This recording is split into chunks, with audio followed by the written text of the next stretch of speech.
This is a first, that we're actually calling the meeting to order at about the right time. So congratulations, everyone. We're meeting for an annual town meeting pursuant to a warrant issued by the Select Board on the 14th day of April 2025. Has the town been warned of the business before it? Will the clerk please read the return of service?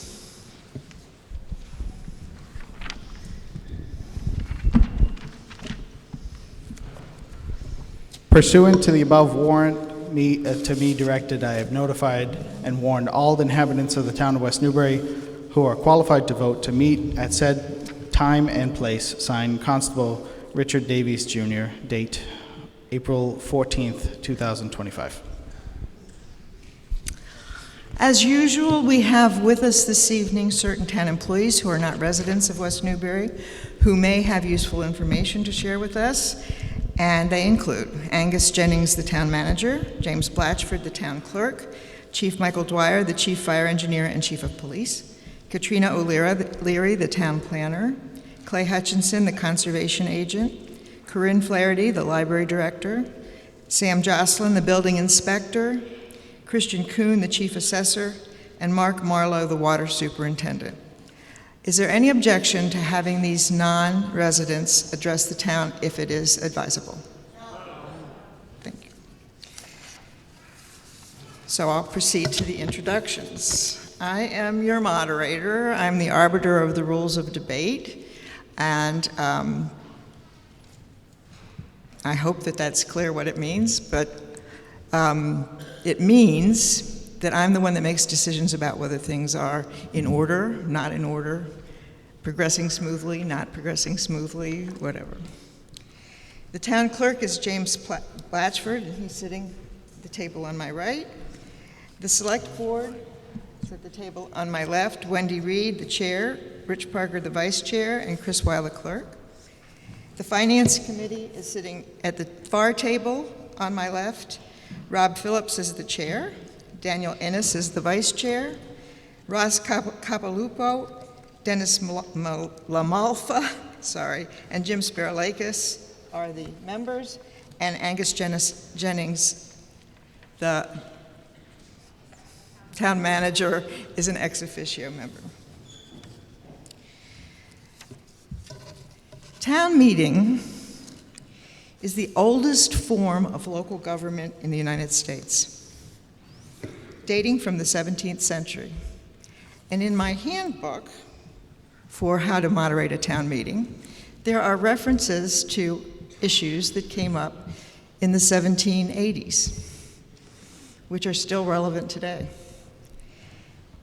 Our open town meeting in West Newbury is the legislative branch of the town government. This is not an open forum. This is not a meeting. This is not a freewheeling debate. You are the legislative branch of the government. So we need to take what we're doing here very seriously. We exercise our will in town government by the power of the purse. No money can be expended that has not been appropriated by the town meeting. And at town meeting, we also enact and modify bylaws. We do debate. And for that debate, we do have some rules. First, the articles that are on your warrant constitute the agenda for the town meeting, and no business may be brought before the town that isn't covered by a warrant article. The moderator introduces the article, but then recognizes a voter to make a motion in the form, I move that the town do whatever. The motion must be in the purview of the article. There's an important difference between articles and motions. At the meeting, there is no discussion or vote taken on the articles. A positive motion, on the other hand, may be debated, amended, and voted on by voice, hand, or counted vote. A motion to take no action is a negative motion, and if the voters agree to take no action, there will be no discussion. Once the main motion is on the floor, the moderator asks for the recommendation of the Finance Committee. This recommendation is extremely valuable and represents an independent assessment of the action proposed by the Select Board. And finally, the rules, the form of debate. My predecessor, Stephen Pearlstein, as moderator, had a way with words. And one of his phrases that he used for town meeting, I couldn't quite bring myself to use because it just sounded so much like him. But what he said was, we have before us issues upon which reasonable people may reasonably disagree. And that is the form of debate. Take a moment and look around. The voters you see are your friends and neighbors. Though you may disagree on the wisdom of the proposed actions we are about to discuss, we can all agree that we want what's best for the town of West Newbury. We will therefore maintain a spirit of free and open debate. We will not have personal attacks. No comments will be addressed to specific individuals.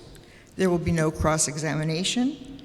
And all questions must be directed to the moderator and asked through the moderator.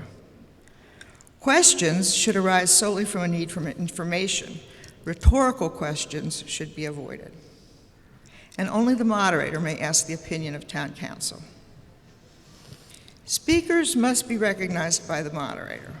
Those who wish to speak on a motion shall form a line behind one of the microphones. There's one there, there's one here, and there's one down there. And speak in turn, and I will do my best to make sure that we don't get confused and that everybody gets their turn in due time. Speakers should face the front of the hall and address their comments to the moderator. After speaking, the voter shall take a seat and wait until all other speakers have had a chance to address the meeting before returning to the line to speak a second time. Speakers must limit their remarks to 2 minutes. The only exception to that is when someone is giving a report where they can have 5 minutes. Anyone wishing to make a point of order should rise in place with their hands raised and loudly announce point of order. When recognized by the moderator, they may move to the closest microphone and the speaker should yield the microphone so that the voter can make the point of order. Finally, it is our custom in West Newbury to discourage motions to call the question. The custom protects the rights of the minority and ensures adequate discussion. However, the moderator reserves the right to move things along. And it is here that I ask you to exercise common sense. First, please do not return to the line until all others have had a chance to speak. And when discussion becomes one-sided or repetitive, recognize the fact and refrain from asking for the floor unnecessarily. We will begin with the annual town meeting warrant. Article 1 is for the town election, which is next Monday, and we won't do anything about it tonight, but please go to the polls and vote. Article 2 is to hear town reports. We have some town reports which will be made now under this motion, and we have other town reports which the makers of the report have asked to make their report prior to a specific article to which it is germane. So the first town report that I have is Ms. Callahan from the Climate Change and Resiliency Committee.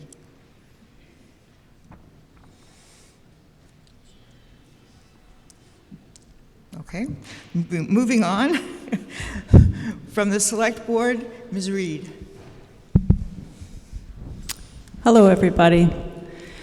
One of the things that makes West Newbury a great place to live, in addition to our rural character, is the great people that we have in West Newbury.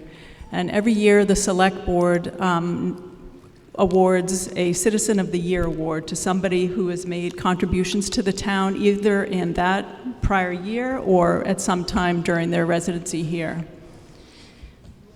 And this year, we are awarding a person who has lived in town for a long time. You may have participated in the town cleanup a couple weeks ago.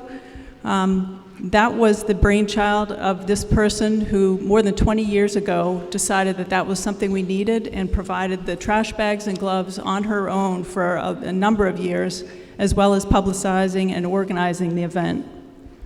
In recent years, the town has taken that over, but it's still an initiative that she started because she saw a need and she put it into action, which we think is pretty commendable. This person is also custodian of a state champion black oak tree in her property. It's estimated at 290 years old, has a circumference of 207 inches, and is 105 feet tall. The other thing that this person is known for is the plethora of daffodils on her yard. I mean, anybody that drives by in April, you can't help but have your day be brightened by all those daffodils. And over the years, she's donated many of these to the Garden Club, who's installed them at town property all over town. So you probably know who I'm talking about. This year's Citizen of the Year award goes to Barbara Hawk.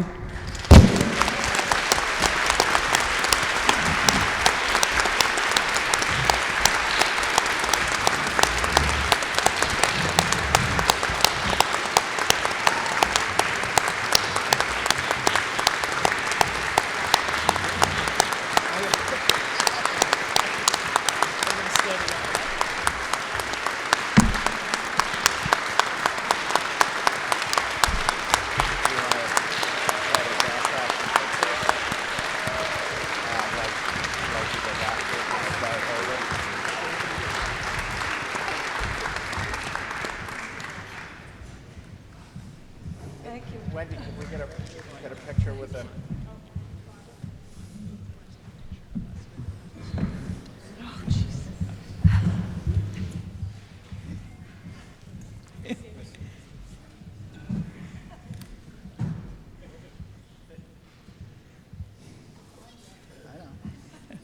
I should Microphone not right be in the picture. photobombing this picture. Perfect.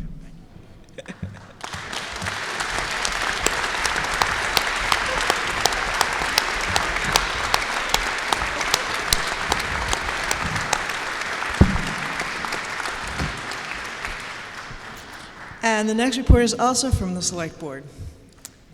Yes, so I just wanted to highlight that Rick Parker has been a Select Board member for 2 terms, which is 6 years, and he decided not to run for re-election again this year. I've been on the Select Board for most of that time, and he did me the courtesy of changing the name from Board of Selectmen to the Select Board before I got on, so I didn't have to be that woman who came on and changed everything.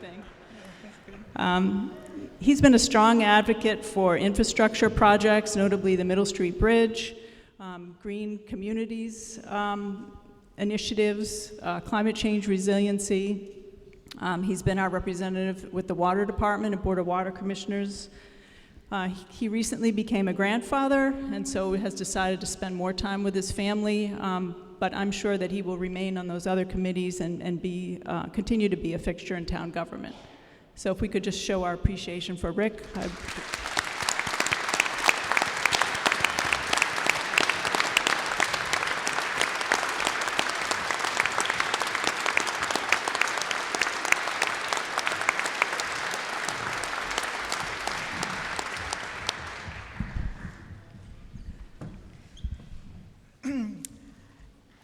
Because we have 2 town meetings tonight, we have an annual town meeting and we have a special town meeting with lots of articles for us to have fun with.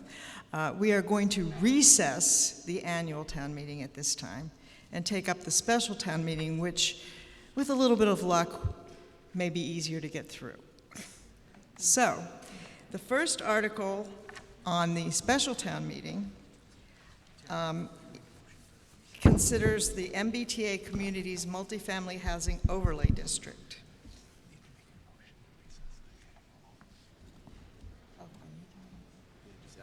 I move to recess the annual town meeting. All those in favor, please raise your green cards. All those opposed, please raise your green cards.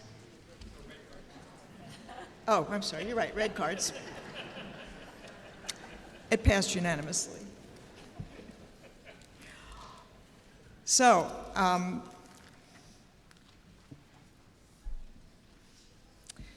before I recognize someone to make the motion, there is a report on this article, and it is by the Planning Board, Mr. Cook.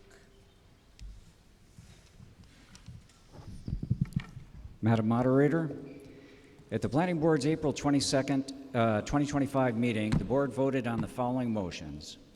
1, the Board voted unanimously 4-0 to find that the proposed bylaw meets the state requirement of a minimum gross density of 15 units per acre on a minimum of 5.8 acres, and that the 197 Main Street location is an eligible location by virtue of it being located along Main Street, which is characterized by concentrated development, being less than 1/2 mile from the business district, and is on a public bus route. And 2, the Board voted unanimously 4-0 to recommend, per Section 5 of Mass General Law, Chapter 40A, to approve the proposed MICMOD zoning bylaw amendment with all edits included in the bylaw version printed in the April 28th, 2025 Annual Town Meeting Finance Committee booklet. Can everyone hear? It's fine? Okay. Thank you. Are you going to make the motion? I recognize Mr. Cook for making the motion. Madam Moderator, I move that the town vote to amend the West Newbury zoning bylaws by adding a new subsection, MBTA Communities Multifamily Housing Overlay District, after subsection 8.3, and further to amend Section 3, Establishment of Districts, by adding a reference to subsection 3.1, Districts, to the MBTA Communities Multifamily Housing Overlay District, and further to amend the West Newbury zoning map by adding a new MBTA Communities Multifamily Housing Overlay District as an overlay on Assessor's Map Parcel R20-41, located at 187 Main Street, with the proposed bylaw as printed in Appendix J of the Finance Committee booklet for the annual and special town meeting dated April 28, 2025, and further to authorize the town clerk to make any non-substantive ministerial changes to numbering and formatting so as to ensure consistency with the remainder of the bylaws as necessary. Second.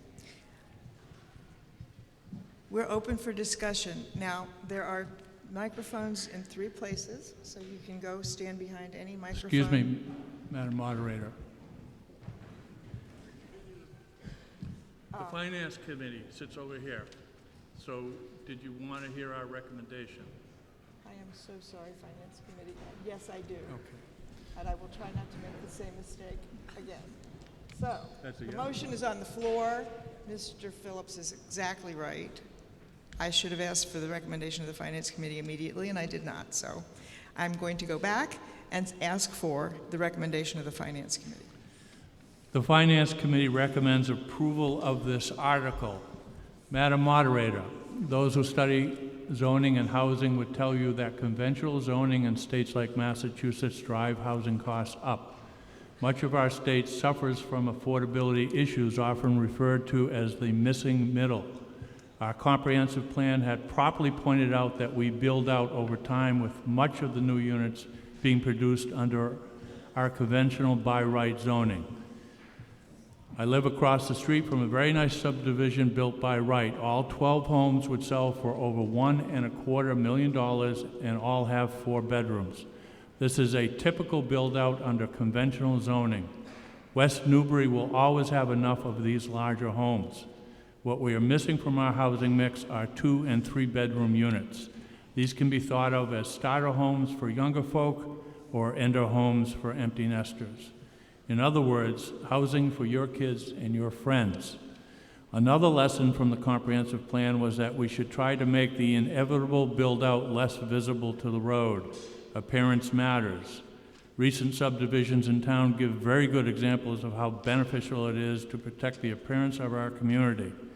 Major Boyd Drive, Drake's Landing behind Soldiers and Sailors, Cortland Lane off Coffin Street, and Sullivan's Court off Whetstone all show the possibility of adding units, but in a manner more pleasant to the eye. The last word from the comprehensive plan: the town and its residents are in the development business. You are making a development decision here tonight. The Knapp land will be developed. We are in a unique position right now as it relates to this property of being able to adopt zoning, which would produce a subdivision whose appearance would be more pleasant to the eye and will provide a better mix of units for our community. The developer has disclosed his conceptual plans. This action was not a requirement, but does allow you to make an informed decision. The planning board has gotten approval for a zoning overlay district, which includes our only zoning to expressly describe appearance requirements, and would be our only by right zoning to allow moving all the units towards the back of the property. Building out under the overlay district will produce better product than under the conventional by right zoning available on this site. Thank you very much. I appreciate your consideration. Thank you.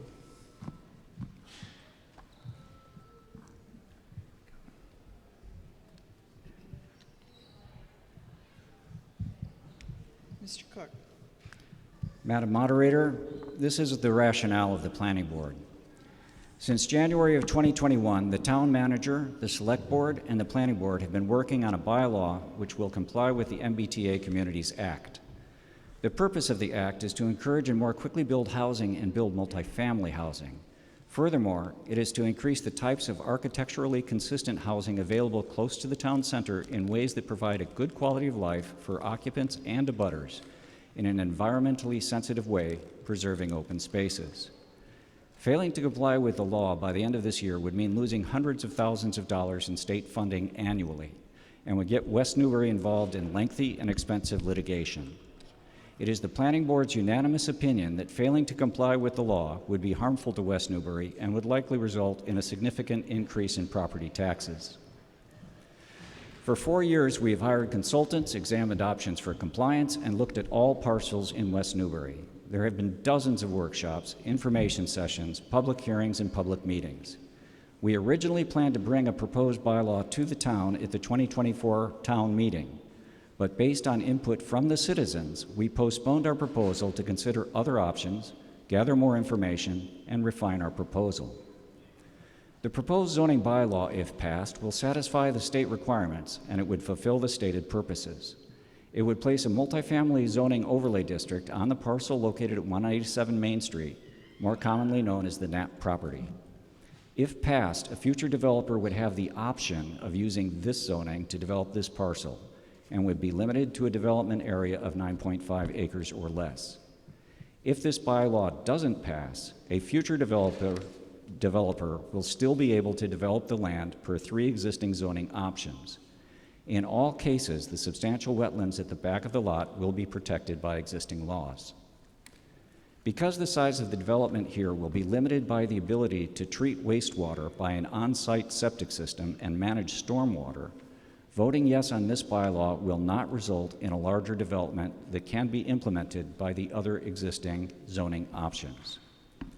Passing this law with its design guidelines will minimize negative impacts on the abutters and maximize the benefits, including more control over the nature of the development, more homes close to the town center, high school, and public transportation, housing variety, including attainable multifamily units, 10% affordable housing per the town's inclusionary zoning bylaw, and positive net revenue for the town. Thus, the Planning Board unanimously and strongly recommends a yes vote on this motion. Thank you.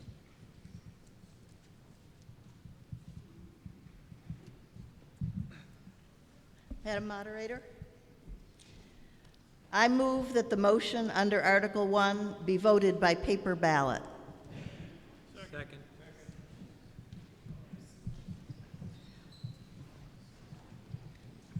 Excuse me. I'm going to call on the town clerk to explain the logistics of the paper ballot.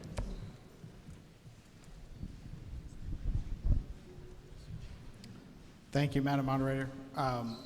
So just so everybody knows, before there's debate or questions on how a paper ballot would work, at the beginning of your check-in, you're all given 2 cards, your red card and your green card, and a slip with your name on it. To vote by paper ballot, we're going to set up tables here at the front. You would hand in that receipt with your name on it. You'd be handed a ballot and a pencil. You would then vote and then drop your ballot in one of the ballot boxes. We're just going to have cardboard boxes that you can drop them in, and then you'll have your hand stamped. So it will be a process, but it is a way to assure that everyone has their vote counted and only their vote counted. So if anyone has any questions, I'll be happy to answer them, but the debate now is on the motion. Excuse me for just a second.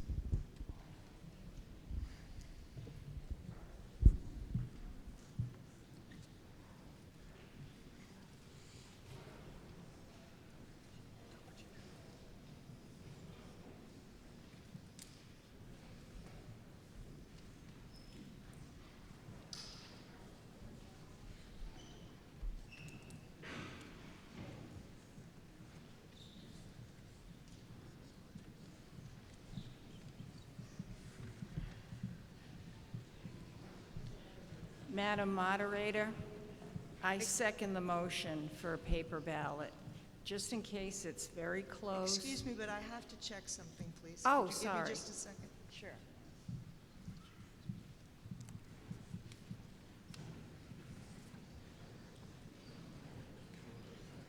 Okay, what I was checking was this.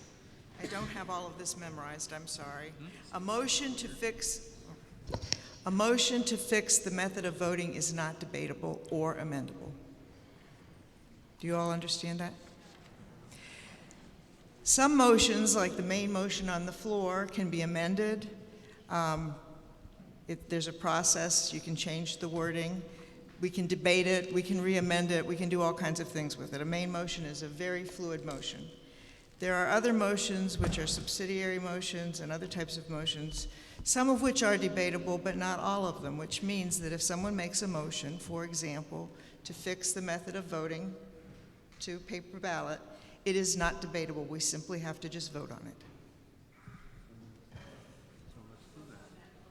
Yes, we will vote on that motion, but what I was checking was, I was pretty sure that it was not debatable, but I just wanted to double check. Pardon me? Are questions allowed? No, it's not. You can't discuss it. Just do it.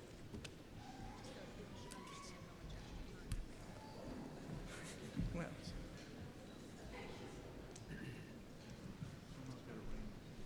Why did we change that? Hold on a minute. I've got it.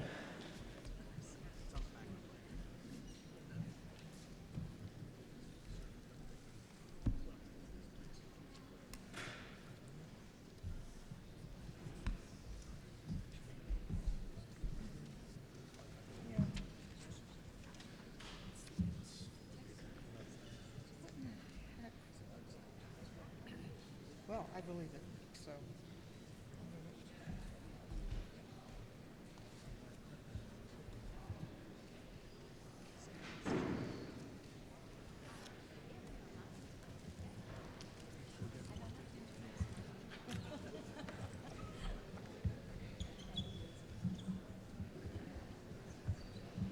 Okay. Town council has pointed out to me that, in fact, it is debatable. It is debatable. The motion to fix the method of voting is debatable. I'm having feedback from some of these microphones, and so I'm wondering is anybody having trouble understanding? No. Okay. So we can debate it.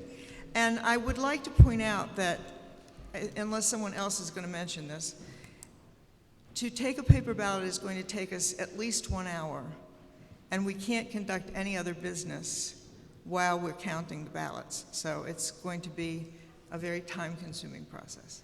But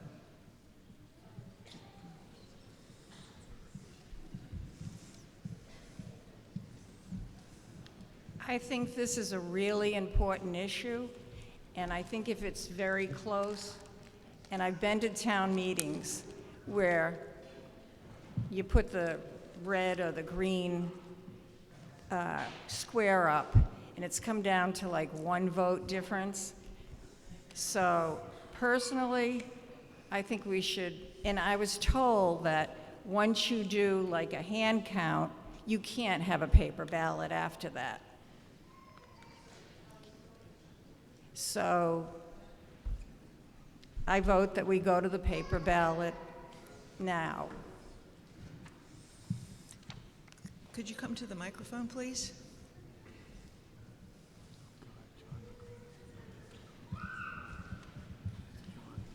I came tonight only to move this, what Debbie Hamilton did, the paper ballot, and I think it's the proper thing to do.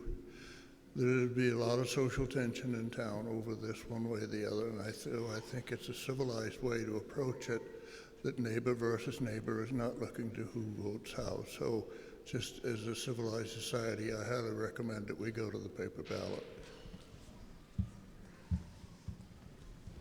Is there any further discussion? I'm going to take this vote by show of hands. All of those in favor of voting by paper ballot, please raise your green cards. All of those opposed, please raise your red cards. The ayes have it. So that woman raised her green card. Is there any further discussion on the actual motion? No? All right, now, you each have one of these little white cards. The motion on the floor is the motion to adopt the overlay. That's the main motion that's on the floor. Okay. Good evening. I am Kim Marshall Mosley, 175 Main Street, speaking on behalf of the Marshall family who have owned the Knapp property since 1965. West Newbury currently lacks diversified housing. While there is no shortage of single-family homes, options for young families and others seeking more flexible living arrangements are extremely limited. The introduction of the MBTA Communities Act brought this issue into focus for us. We realize that our property is uniquely positioned to help address this need. That's why we are committed to seeing the Knapp property developed into multifamily housing.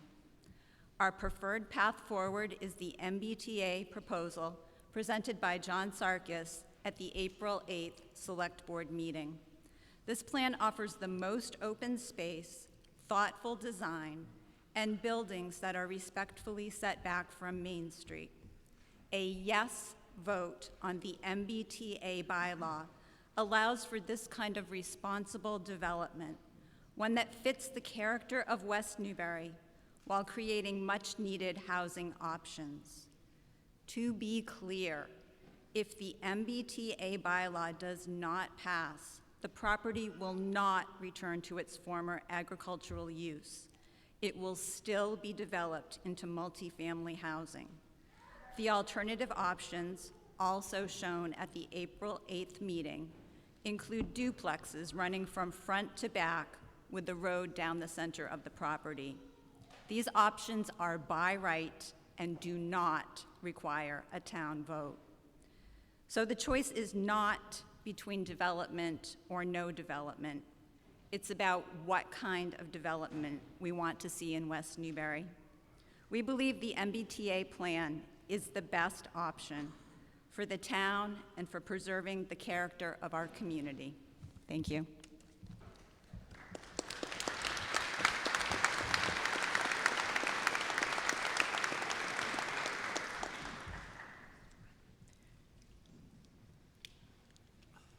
Okay. So, as I was saying, you have a piece of white paper that you were handed when you checked in. You will proceed to the, where are they, Roy?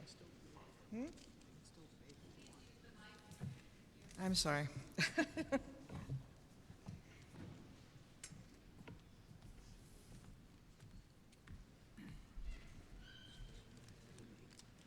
No.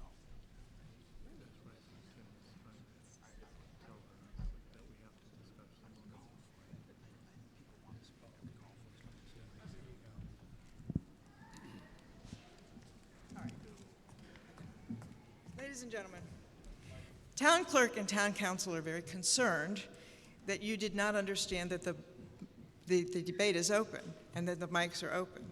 And so they're concerned that we're rushing to the vote without giving ample time for discussion, okay? The reason why I didn't call on anyone is there wasn't anyone to call on. I can't make you come to the mics if you don't want to, but you are certainly free to go to the mics and express yourself. This is the time to do it. So we do have some people over here. There's another mic over there, and there's one right here. So please feel free to participate in the discussion. My name is Margaret McInnes, and I live on 15 Merrill Street. I've lived in West Newbury for 42 years, and a lot of folks here tonight are going to be going home to houses that were actually open space when I moved here. I've watched the town grow, and I've watched it change, and I've seen the people, such as those on our planning board and our select board, volunteer innumerable hours. And I really want to take this moment to acknowledge them for that. This issue of state-mandated MBTA zoning has created a controversy that all of us would have preferred to avoid. We are really struggling with two separate issues, MBTA zoning and the development of the Knapp's property. No one here asked for a mandate to create MBTA zoning. The MBTA zoning combined with the proposed development of the Knapp property puts a disproportionate burden on a smaller group of households in town. Those people especially want to be sure that the greater community understands just what the issues are and what alternatives there just might be. The planning board recommended that of the available options, MBTA zoning be placed on Knapp's. And there was an already unspoken understanding that the property would likely be developed by one particular individual. Even our select board described aspects of this process, whether it was intended or it was not intended, as being messy.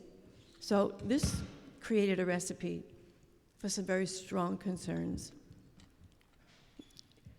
All the beautiful trees and open pastures, all the farmhouse designs and rescued poppies, all the promised quaint rural villages can't erase what happened here in West Newbury. This process has cost us something more important than any of that: respect, civility, and what it really means to be neighbors. It can all dissolve pretty quickly when we have differing opinions and strong feelings. I'm not choosing sides here. I speak for myself. Respectful dialogue is really difficult when emotions are running high. I have my own thoughts about what has happened and what I would like to see happen, and other people have theirs. I only hope that tonight's vote takes place with informed understanding, genuine concern for our entire community, and mutual respect for one another. Regardless of the decision that's made here tonight, I've seen what we can become when we disagree, and it's not what we could be, nor what we should be. Being neighbors requires a lot more than simply sharing a zip code. Thank you.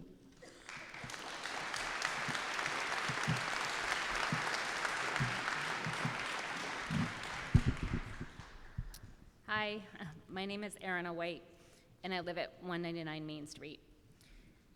This makes me really nervous. I'm an introvert, so this means a lot to me to do this. The planning board states that the purpose of this vote is to provide homes for the middle folks, teachers, first-time homebuyers, and individuals looking to downsize. But they completely disregarded the folks who already live there. The homes the developer intends to build are $900,000, which is neither affordable nor attainable. It's not the middle. Meanwhile, do you know who actually lives on Merrill Street and Main Street next to this development? First-time homebuyers, teachers, young people, your social workers.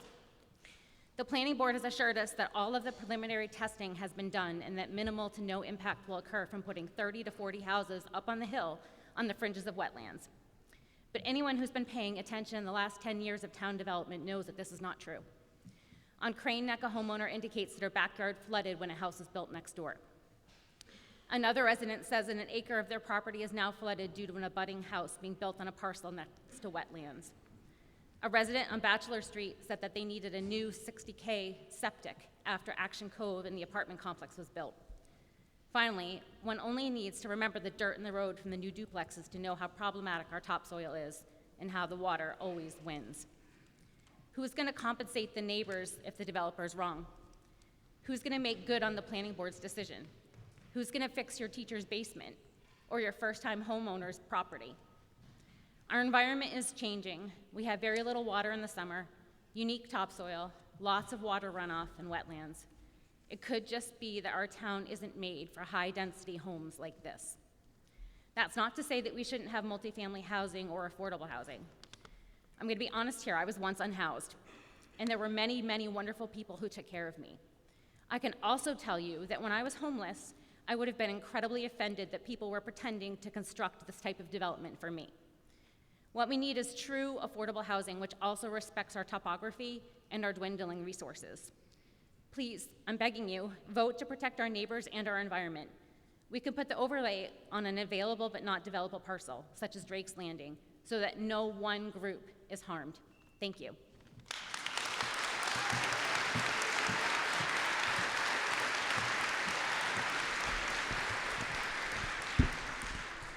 Is this slow enough? Can you hear me? Kathy Ellis, 202 Main Street. I appreciate all of the hard work and time that has gone into preparing the MBTA overlay. I am, however, somewhat disappointed that our elected officials never fully developed or presented to the community an option for the zoning overlay to be put on an already developed property such as Drake's Landing, which many of us have only recently come to understand would be fully compliant with the mandate, but result in no actual development. From previous meetings, the Planning Board has stated that they wish to uphold the spirit of the mandate and not just meet the letter of the law. Some consider this MBTA mandate to be government overreach and that we shouldn't comply at all, as some other communities around us have chosen to do. I understand the significant concerns regarding loss of grant funding and possible litigation if we chose to be non-compliant, but is not the Planning Board's mission to be our moral compass. Tonight, we can and should say no to the zoning overlay at Knapp's, but we can and should comply with the mandate by approving an already developed parcel at the town fall town meeting. This choice would not result in a dense development that doesn't really meet the needs of West Newbury, has great potential to harm our neighbors, and truly only caters to the wishes of an outside developer. Your neighbors and direct abutters of Knapp's, who are most impacted by this zoning, understand that a no vote tonight may still result in development of that parcel, but they would prefer to have it developed under existing town zoning bylaws. We are asking for your support tonight to vote no on the zoning overlay at Knapp's and for our planning board to bring forward an option for the zoning overlay on an already developed parcel in the fall that we can all approve. Thank you.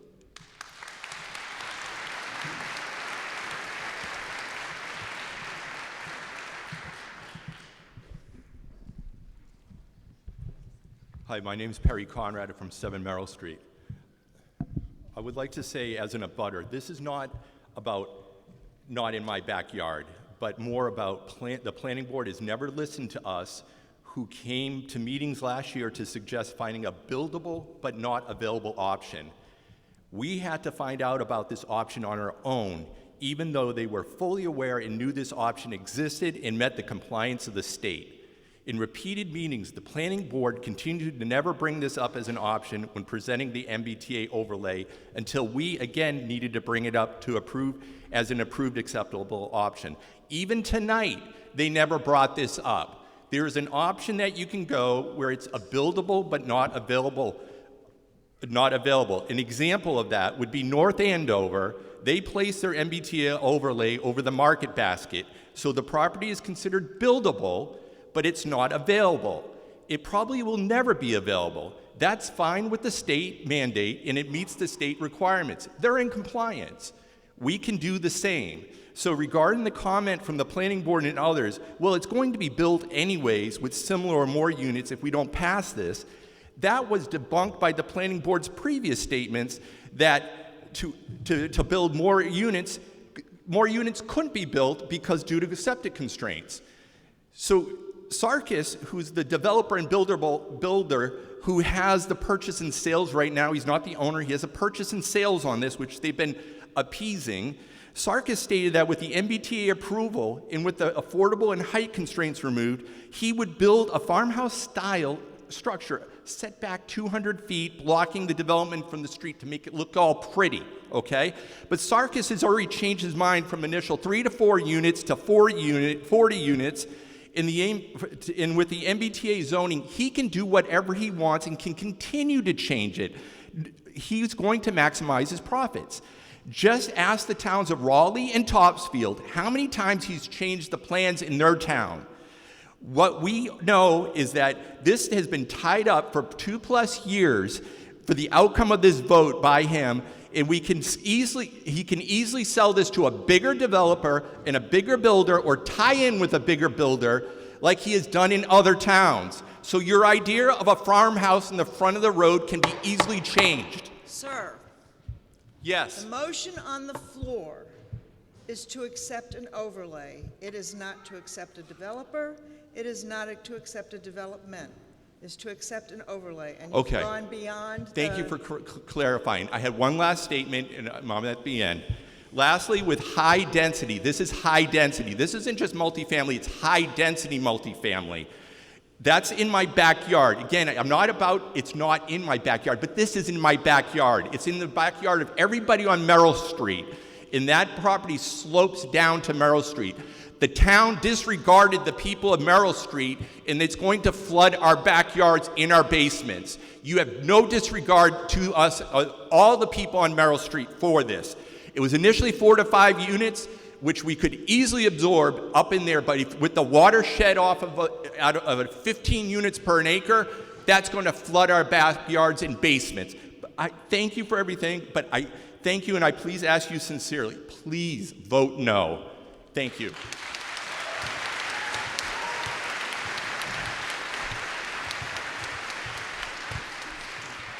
Pardon me? I'll call on you next.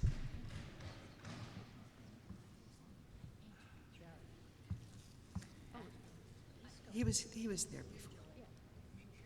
Me? Yes. Hi, Madam Moderator. I'm Brad Gifford from 4 Harrison Ave. Just want to make a couple points. Zoning of this proposed density will require a wastewater treatment plant to complete the build-out if this is approved. There are examples in our state where this has been financially viable. The approval of a decentralized wastewater treatment plant will not require a town vote or a planning board approval if this passes. The permitting process only involves the state. The quote-unquote plans presented by our board's favored developer will never be fulfilled. This is only a marketing technique to attempt to gain your approval. 15 units per acre on a 9.5 acres greatly exceeds the state mandate of 87 units. I recommend that the overlay be amended to only comply with the state mandate by reducing the land area. Thank you.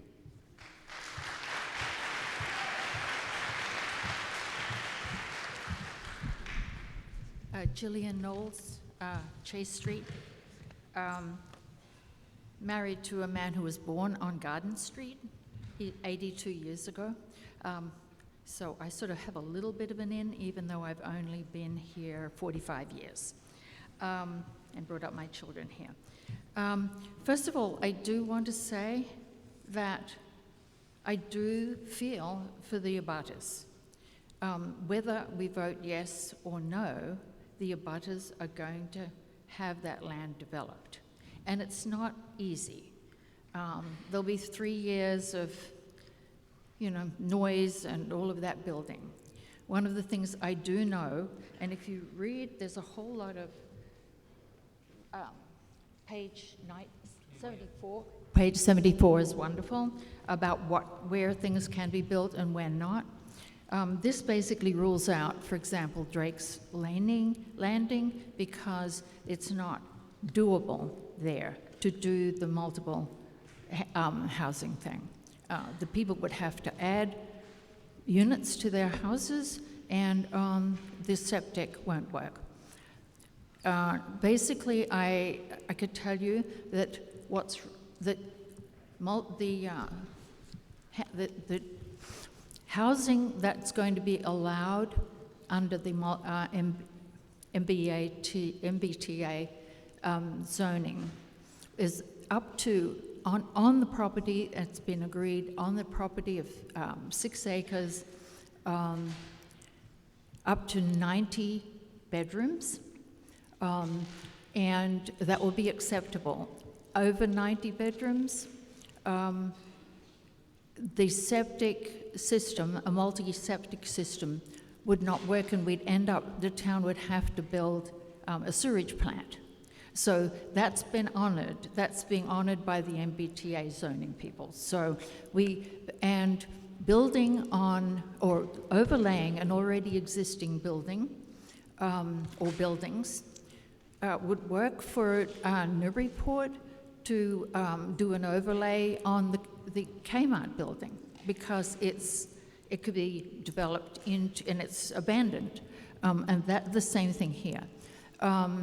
So we don't have, Drake's Landing, I'm sure doesn't want to be overlaid. There are others. I do want to say that it makes me sad when I feel that all of us in West Newbury need to bow to a less desirable thing for the community and for the state. The homelessness and the inability to get a home and own a home is very serious, and it's been going on forever in Massachusetts and in other parts of the country. We could help if we do this. There will be, 10% of the buildings will have to be, of the units will have to be affordable, and the building of basically 2 or 3 unit buildings, which will work out, so the 36, maybe 32 to 36 buildings, 2 to 3 families in each building, will work out for the 90 bedrooms, and that is acceptable, and that's and so the ones where there are 3 units in a building, I would hope that the developer would be able to sell those at a lot less money. Single family units are not allowed. 2 and 3, 2 and 3, but more, you could have more. Yeah. You've gone well past your 2 minutes. Oh, so my I'd 2 ask minutes. You to please okay, wrap up. so I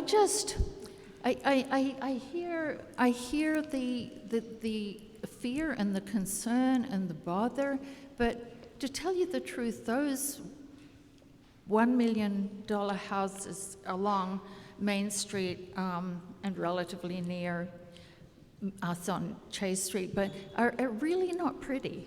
I mean, I do like the idea of the setback, the farmhouse as the front, which is sort of cute, but the houses behind are going to be okay too. All right, I'm going to stop. But I do want to say, yeah, I'll finish. Okay, please consider changing your vote.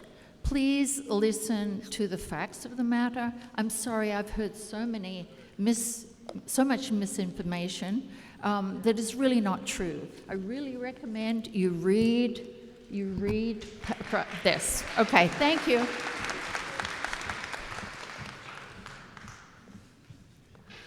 Hi, my name is Alice Jadek. I live at 124 Main Street. We're approximately right across the street from the Knapp property. I just wanted to say a few things about the way the process has been as somebody who lives very close to this and how it has felt, because there has been a lot said about respect and neighborliness, and the implication that people who do not want to vote for this overlay district are somehow unkind or rude or being unfair or don't want to welcome more families to West Newbury or want people to be homeless, all kinds of implications about people who have concerns. And I have concerns as someone who lives in this area and has seen firsthand the runoff issues caused by irresponsible levels of development in places where plans were not in place to deal with these issues. They're real issues. They have an environmental impact. They have a real impact on the houses around the area. And the concerns are not coming from a place of thinking that this property is never, ever going to be developed. That's not, I speak for myself anyway, that the understanding isn't that nothing will ever be built there and it's going to be preserved forever.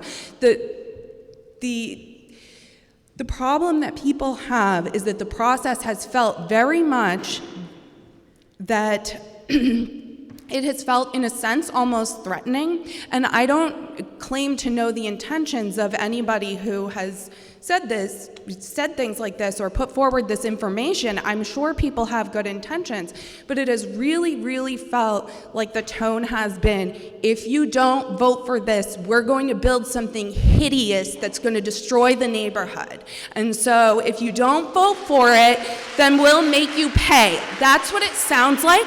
That's what the letters that have been placed in mailboxes have essentially, in so many words, said. And on that note, would you please wrap it up?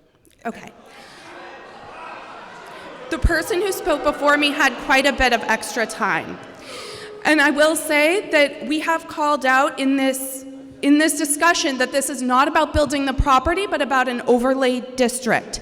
But the process has not felt separate because the family selling the home and the developer have been very, very heavily involved in specifically promoting the overlay district. So though the issues are separate, my feeling is that they should be separate and that the overlay district should be considered separately from any plans to build, none of which are final.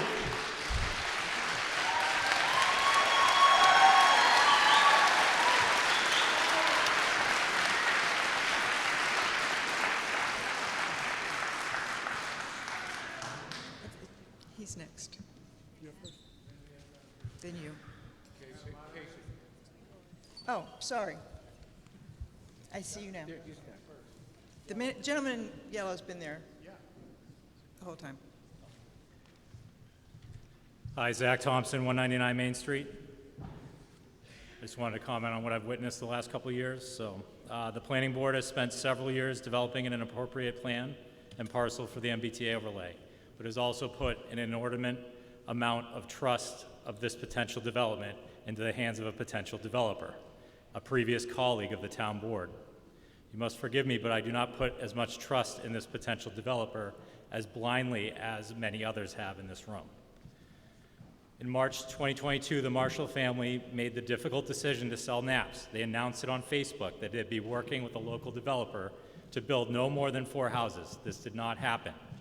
The developer, as the listing agent and potential developer in waiting, then intimated that he would help sell the property to others with this intent. Several folks expressed interest in the property, but were stonewalled and subtly turned away, including one person in 2022 that made a $1 million cash offer. At a recent town meeting, the developer encouraged the planning board at the 11th hour to, after the public hearing had already taken place, to reintroduce the affordable housing waiver, as affordable units would be more costly to him. He was then overheard saying that he would have to increase the number of housing units due to the affordable housing having to be put back in, changing his presented plan to all of you. He provided a presentation and sent letters to subtly scare you into a yes vote, but to date, the developer hasn't demonstrated behaviors to earn our trust. So the town should not be so willing to hand him special zoning to this jewel of property.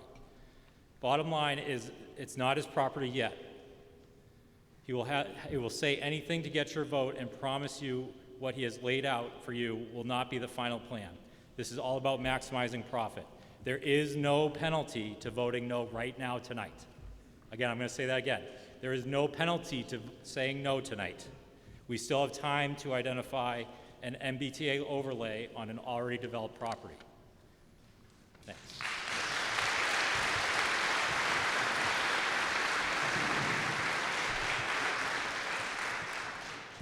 Thank you, Madam Moderator. Dave Archibald, Cherry Hill Street. Bear with me, I have a couple of statistics that I want you to sort of think about the long-term history of what's been going on in West Newbury. There's been, in my experience with the town, about 25 years, I can think of multiple different options of housing stock, and they've all been turned down. That being said, I'm not thrilled by the MBTA communities, but we have to do something different than typical Form A2 lots, because listen to these statistics. We're not getting new people into the town. The median age of people in the United States is about 38 and a half years. The median age of people that live in Massachusetts is about 40. The median age of the population in our beautiful town is 50.9 years, so more than 10 years older than the median age of Massachusetts, which is an older state. So we're 25% older than most of the towns in Massachusetts. So is this just the way it's always been? No, it's trending. In 2010, our median age was 39.5, the same as the United States. So we're getting older, and I don't want this to be accused of being ageism, because I'm wicked old too. But we have to do something. To have a vibrant community, we need new people coming in. Otherwise, pretty soon, the only activity in the town is going to be wellness checks. Okay, you're next. Michael McCarran, 3 Carlson Road. I'd just like to point a couple of things out. One, this site, which the planning board, and I congratulate them for doing a lot of work on this, has been approved by the state. People have suggested that we could potentially put the overlay zone in an already built site. But that hasn't been approved by the state, and there's no guarantee that the state would approve that. One thing we do know for certain is that there will be an overlay district in West Newbury. If the town doesn't vote it, then the state has made it very clear that they will impose one. So when you're thinking that we could perhaps skirt the spirit of the MBTA statute by putting it on a place that would most likely never be built, there's no guarantee that the state would approve that. So I just want to make that point.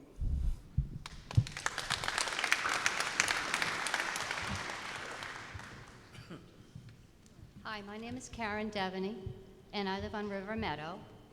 I wasn't planning to speak tonight. This is just totally off the cuff as I've listened to both sides. And I'm not in a butter, so I can look at it from both perspectives. But I'm looking at it from my heart. And my heart tells me that West Newbury is a quaint, beautiful, quiet town. And what I'm seeing is mass-produced homes that want to be built in an abundance. And I get that we need low-income housing. But at the cost of what? Our lands? I just don't understand that the state can impose a mass overlay and call it a benefit to our town. I call it more or less political blackmail, state blackmail. If you don't adhere to our rules, we're going to penalize you monetarily and take away your funding. And it's been proven in a few other towns that are fighting that right now that that hasn't happened. And I feel that a vote to no to this overlay is really a pause on what the state is trying to do. It's not a no to developing NAPs. It's a no to having the state overrule us and taking away our freedom. And our freedom is to sell our land, yes, and have it developed if it must be, but with the guise of the planning board keeping it in check and not having the state overrun us with huge developments, which I see no benefit to the town. Thank you.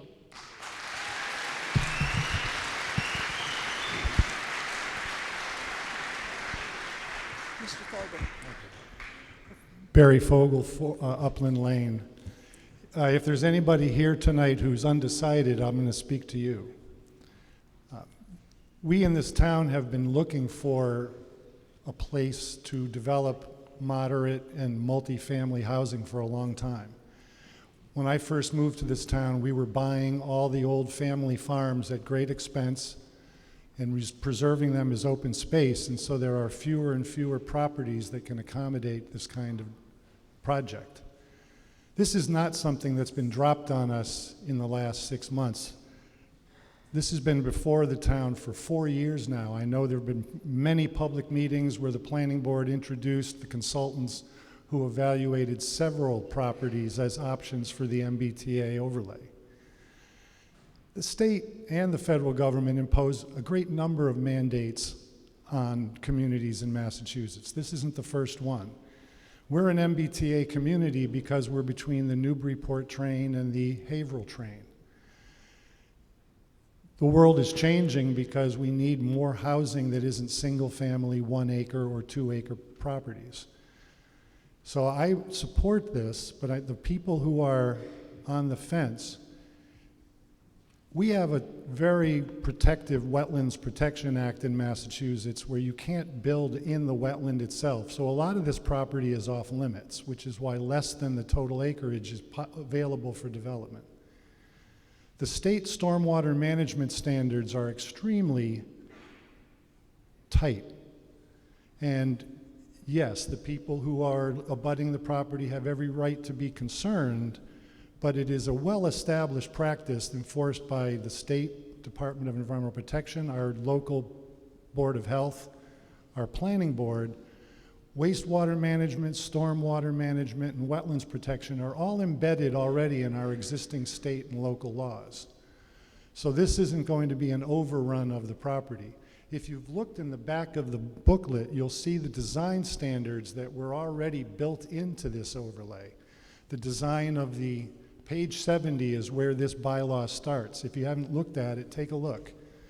The design of the buildings, the height limitation, the space limitation, the open space requirements. This has been really well thought out. I do not take this as the planning board or the MB or the state trying to shove anything down our throat. I see this as the current correct opportunity for us in the town to finally add an additional piece of property with some multifamily housing and not just more single family housing. I support this.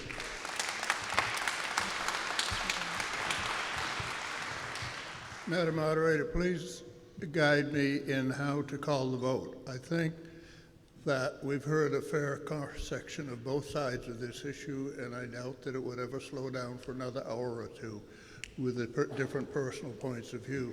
I think probably everyone in the room knows what they want to do already. So I'd like to make that motion if that's the floor. I'm not accepting motions to call the question, but I recognize that we have one other speaker, and I agree with you. We've pretty much gone over all of the issues. I'm sorry, but I can't and so hear. I'm hoping people will understand that we've gone over all the issues and we should vote. But I have one more speaker to recognize.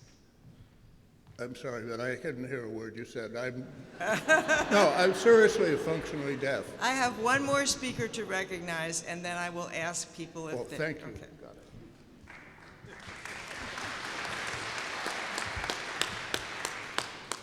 Thank you, Madam Moderator. Kevin Bowe, Maple Street. Yes, someone, I guess, quoted somebody who said it's messy, and it certainly is. Because we have two intertwining issues. You know, we've got the overlay, and then we've got a real development. And, you know, tonight we're voting on a zoning overlay, and regardless of how we vote tonight, it appears that we'll be a development that will be developed. And we really do owe the abutters the resources of the town to make sure that that's properly engineered and that is going to get right. We did that. We, I believe, allocated $50,000 to the potential 40B coffin development in preparation. And as a butter of Dunn, which someday will get developed somehow, that's got we all got water problems. We really need to make sure, we need to pay extra resources as a community to make sure that, you know, no one gets hurt by that. Secondly,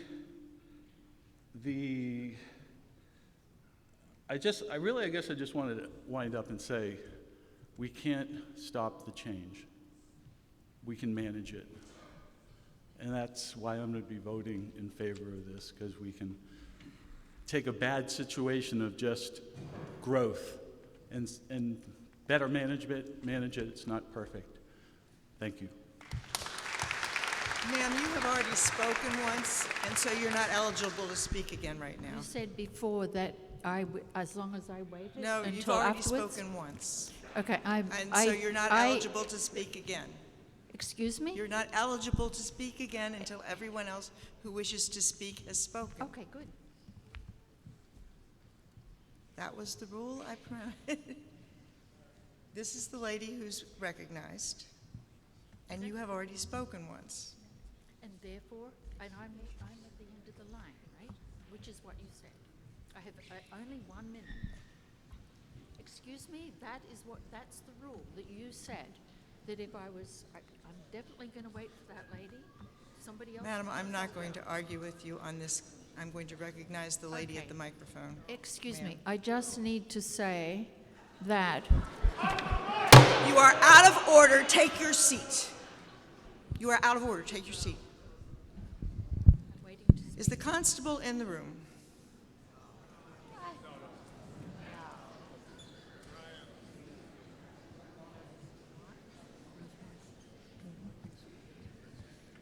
Now, I don't want to do this, but you are out of order. the only part of my out of order was when I started to speak. I do apologize for that. I was way till everybody.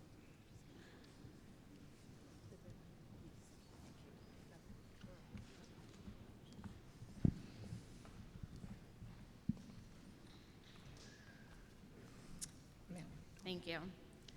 Good evening, everyone. My name is Susan DeMatia. I live at 192 Main Street, right across from the Knapp property. The gentleman that spoke earlier, I'm one of your statistics. I'm 38 years old. My husband's 40 years old. We, along with our newborn son, moved to West Newbury in 2020 as first-time homebuyers. Probably the scariest time of our lives because we not only were first-time homebuyers, first-time parents, we also were dealing with COVID. I fell in love with the small, quaint town of West Newbury because it reminded me of my home that I grew up in Tennessee. And I couldn't wait to raise my son and now my daughter, not in the city, but in a small, close-knit community. Selfishly, yes, I love looking out my front windows and seeing the poppies or seeing the deers, who my daughter names Dave. I don't want that to go away. What I also don't want is for the wrong decision to be made tonight.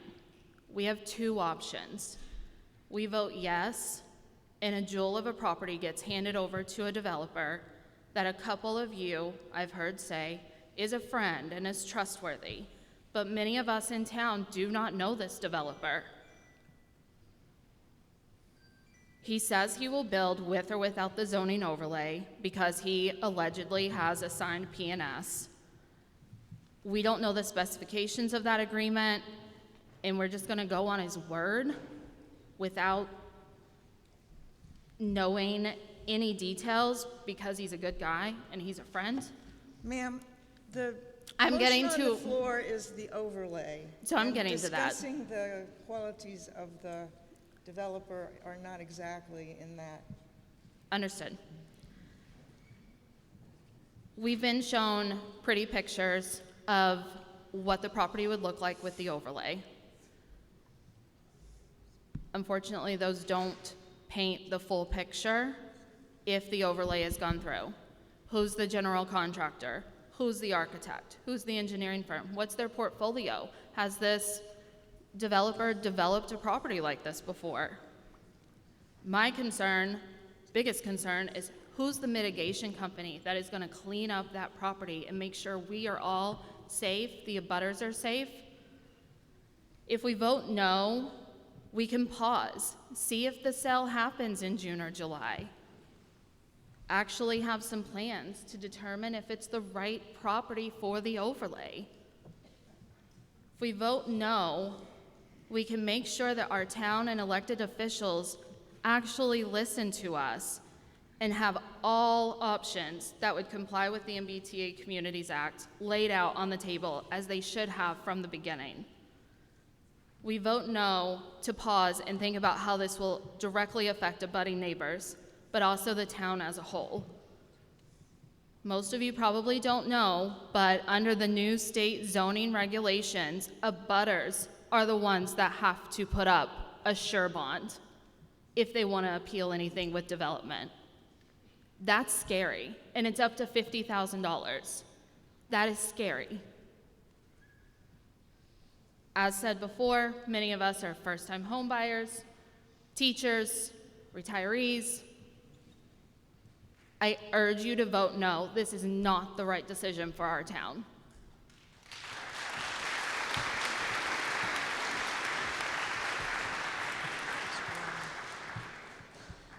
Hello, I'm Chris Weil, and I'm on the Select Board, but I'm standing here so I can speak for myself and not on behalf of the board.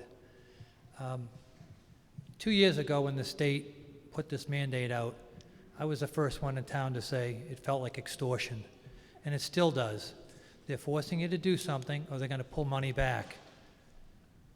I find it very distasteful, and unfortunately, what we did in West Newbury, we waited another year so that this could work through the courts with the town of Milton to see how it would shake out. The courts unfortunately said you're going to have to comply with the MBTA zoning overlay. So the planning board had been working diligently, and they kept doing it, and 2 years worth of meetings. They really looked at a lot. So it's not like this is a shoot from the hip or anything like that. The Knapp's property actually was for sale on the open market for months, and nobody else purchased the property. I know people keep saying, well, a knight on a white horse is going to come in and scoop it up and plant flowers on it. That's not realistic at this point. You've got a developer who's planning. He showed us his plans. He's committed to this project. So let's just assume for a minute that Knapp's is going to get built out. The part of the component that hasn't been spoken to yet is if the town does not put an overlay district in, we will lose grant funding, and it's not short money. Over the past 5 years, it's averaged a little over $600,000 a year. So if we choose not to pass this zoning and forego this grant money, you're going to have projects and services in town that will not happen and not occur, which we have residents who demand a pretty high level of service. The other option is we keep doing these projects at the same level, and the tax bills will go up to the tune of $600,000 a year.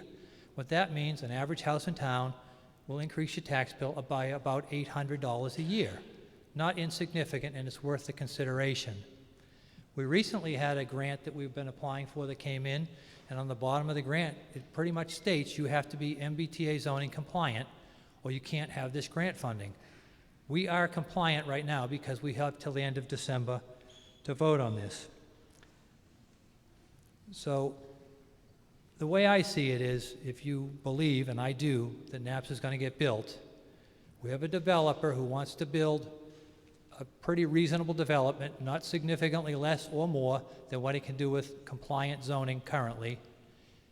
And if we pass this, we comply with the state's absurd mandate and we preserve the funding. If we don't pass it, we are going to have fiscal issues to deal with, and Knapp's will still be built on.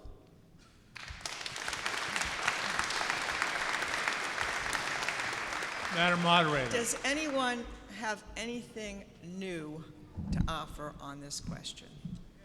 Let's move the vote. What is your new item. I'm familiar with the builder. I had a few lots and. No, this issue is not on the builder, the issue is on the overlay. Okay, if the last man who spoke said if it wasn't approved, we'd lose grants, correct? I thought we're under understanding if we put something on paper, we make the attempt to show that we're doing progress to build something, but not necessarily have to build it, you will not lose your grants. Is that true? Yes? I heard it was yes. So you really just have to do something on paper, show it to the state, and you preserve the grant. So you don't need to be fair-mongering the last guy trying to say your taxes are going to go up. That's not true. So, and I will say he's a good builder, however, Excuse me, something how is- is this new?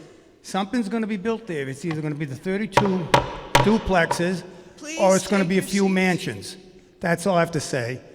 And I think we need at some point a new moderator, because the way you act is a disgrace. Please call the vote. Are we ready to vote? Yes. You have a red card, a green card, and a white piece of paper. Locate the white piece of paper. You need the white piece of paper to vote.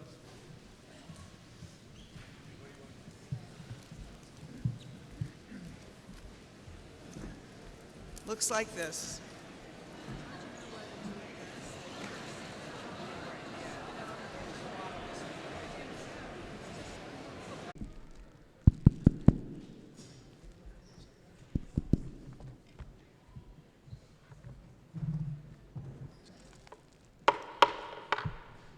The news is in. Oh, I'm sorry. Yes. Well, maybe a bit. Okay, the news is in. The motion fails. 302 against, 227 for.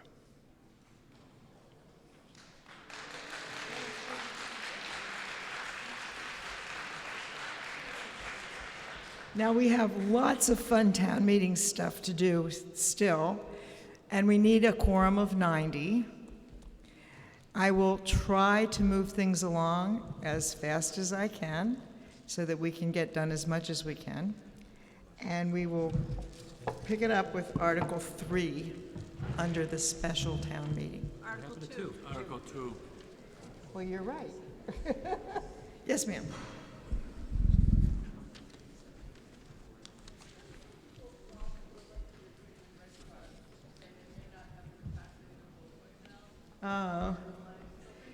Does anybody check and see if you've got your green and red cards?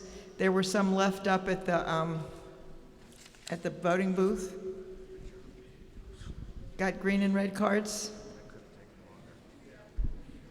Maybe they just left. It's possible. I think a lot of people, no, I know that a lot of people left, so.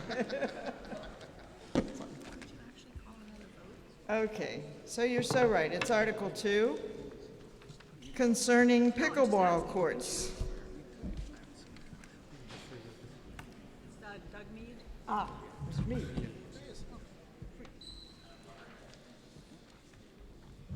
Is it on?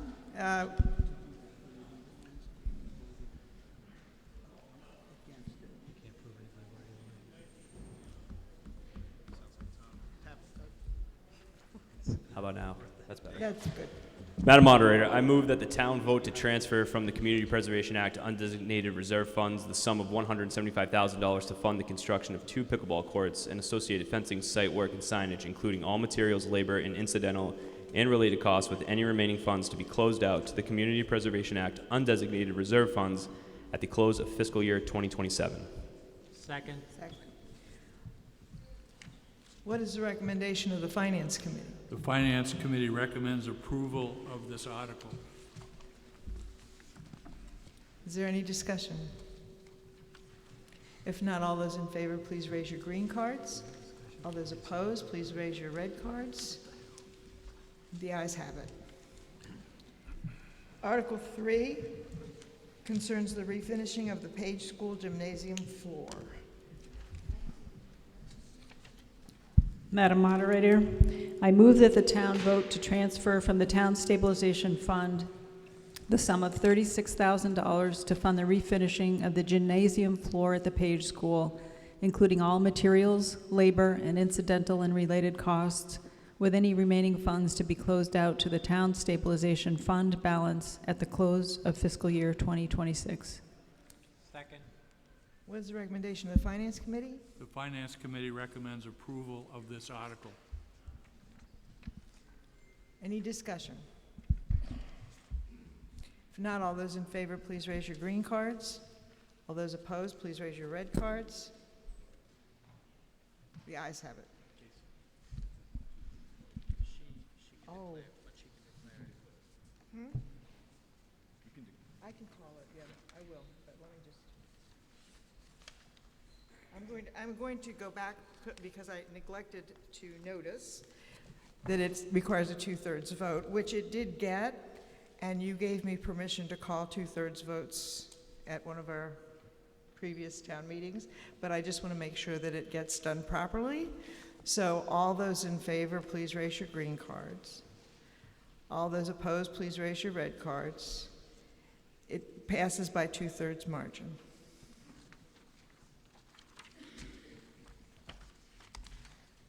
Okay.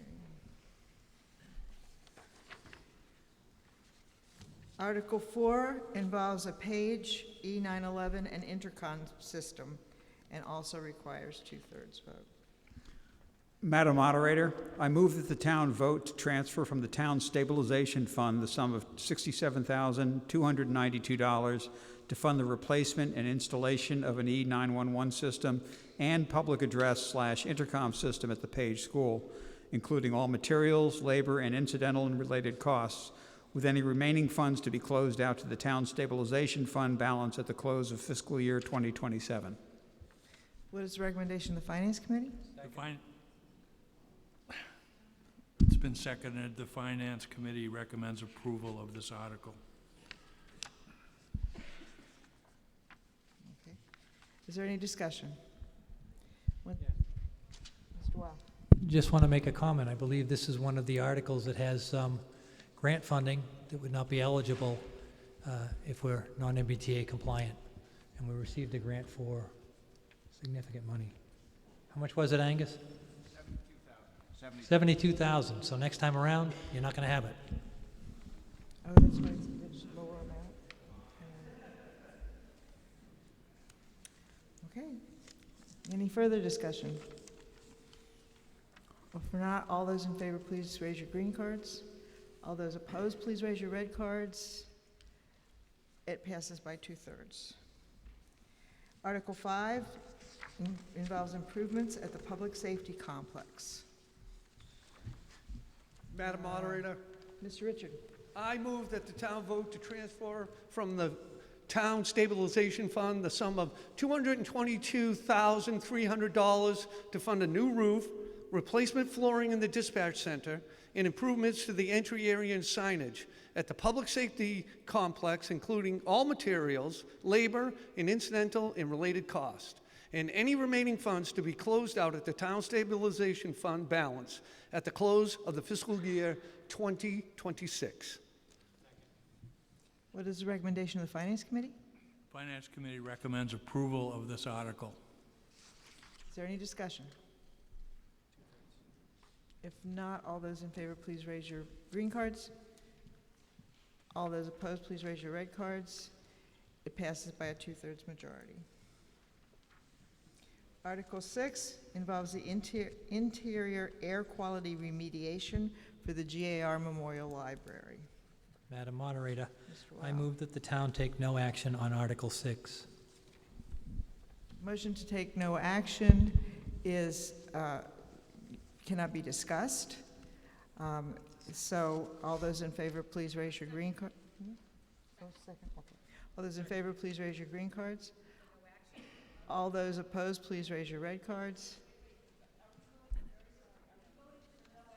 Yes. Yes. We're voting to take no action, which means, pardon me?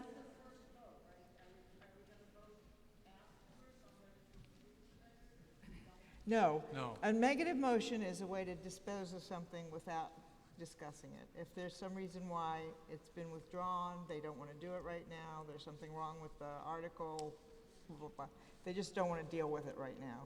So you move to take no action so you don't have to deal with it.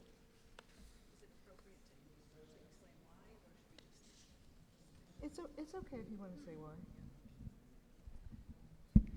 So for this article, we actually requested a reserve fund transfer from the Finance Committee to do the air testing, and it does not look like we need to do the remediation that was anticipated. If there is additional work that needs to be done, we will use available funds. We don't need to take it from the stabilization fund. Motion is to take no action. All those in favor, please raise your green cards. All those opposed, please raise your red cards. It passes unanimously. Article 5 involves improvements to the public safety complex.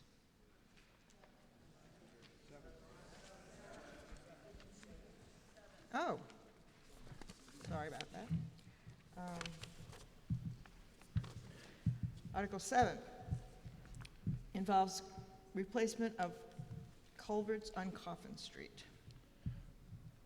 Madam Moderator, I move that the town vote to transfer from the town stabilization fund the sum of $85,688 to fund the replacement of 2 culverts on Coffin Street, including all materials, labor, and incidental and related costs, with any remaining funds to be closed out to the town stabilization fund balance at the close of fiscal year 2026. Second. What is the recommendation of the Finance Committee? Finance Committee recommends approval. Is there any discussion? If not, all those in favor, please raise your green cards. All those opposed, please raise your red cards. It's unanimous. It passes unanimously. Article 8 involves the purchase of a Lund University Cardiopulmonary Assist System, Lucas. Madam Moderator, I move that the town vote to transfer from free cash the sum of $20,000 to fund the purchase of a Lund University Cardiopulmonary Assist System, Lucas, chest compression device, including all incidental and related costs, with any remaining funds to be closed out to the general account fund balance at the close of fiscal year 2026. What is the recommendation of the Finance Committee? Finance Committee recommends approval. Is there any discussion? If not, all those in favor, please raise your green cards. All those opposed, please raise your red cards. Passes unanimously. Article 9 involves the Page School freezer compressor replacement.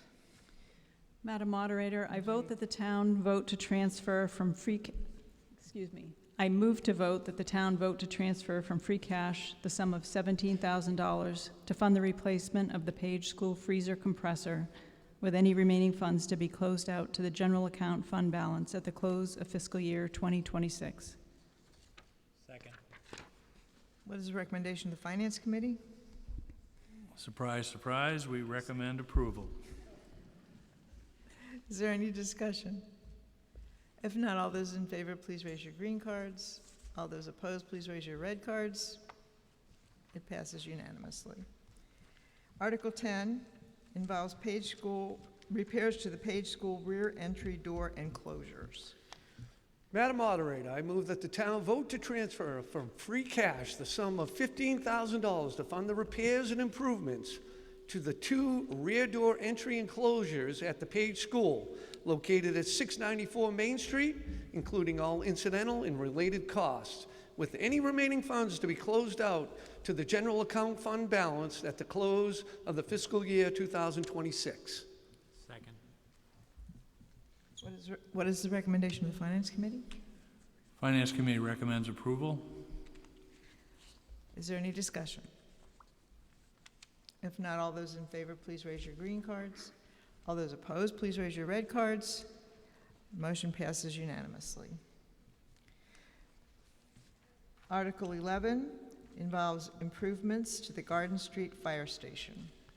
Madam Moderator, I move that the town vote to transfer from free cash the sum of $12,500 to fund the repairs and improvements to the siding and trim and garage door at the Garden Street Fire Station, located on Assessor's Map parcel R27-38, including all incidental and related costs, with any remaining funds to be closed out to the general account fund balance at the close of fiscal year 2026.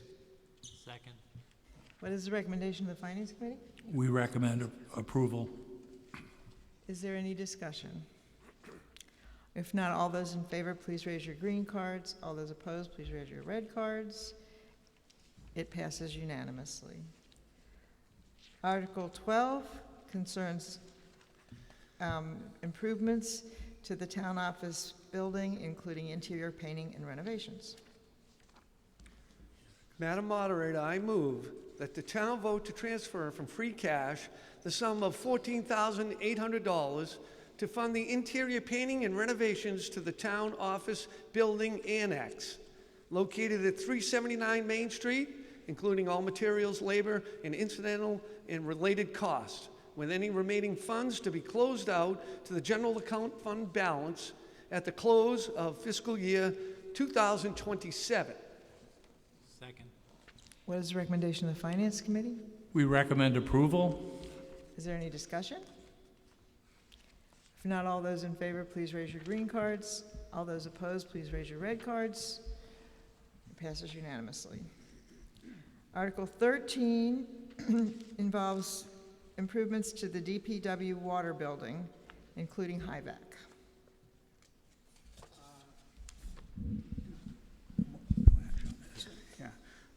Madam Moderator, I move no action. It's been moved and seconded that we take no action. All those in favor, please raise your green cards. All those opposed, please raise your red cards. The motion passes.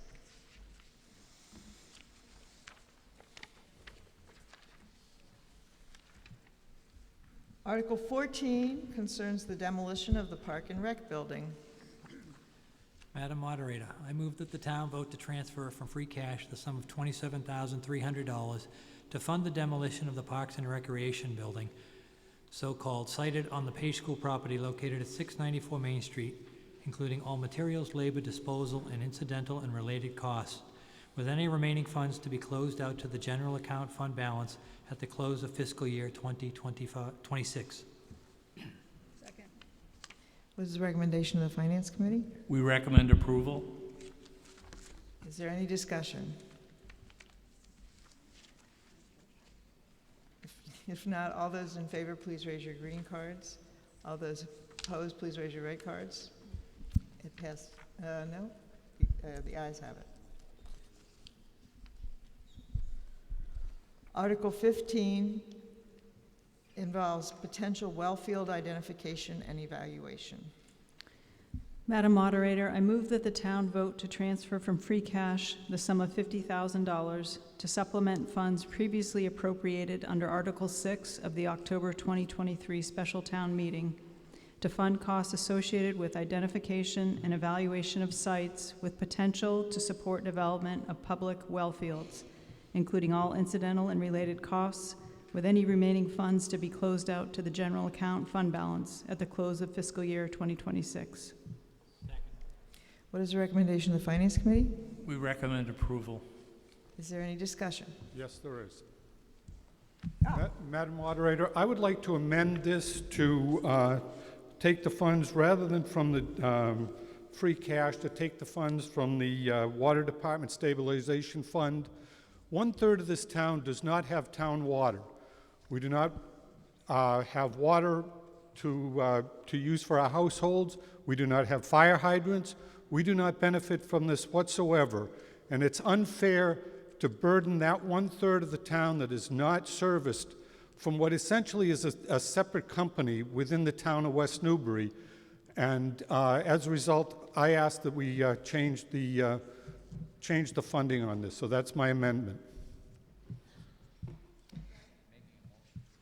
Motion to amend, yes.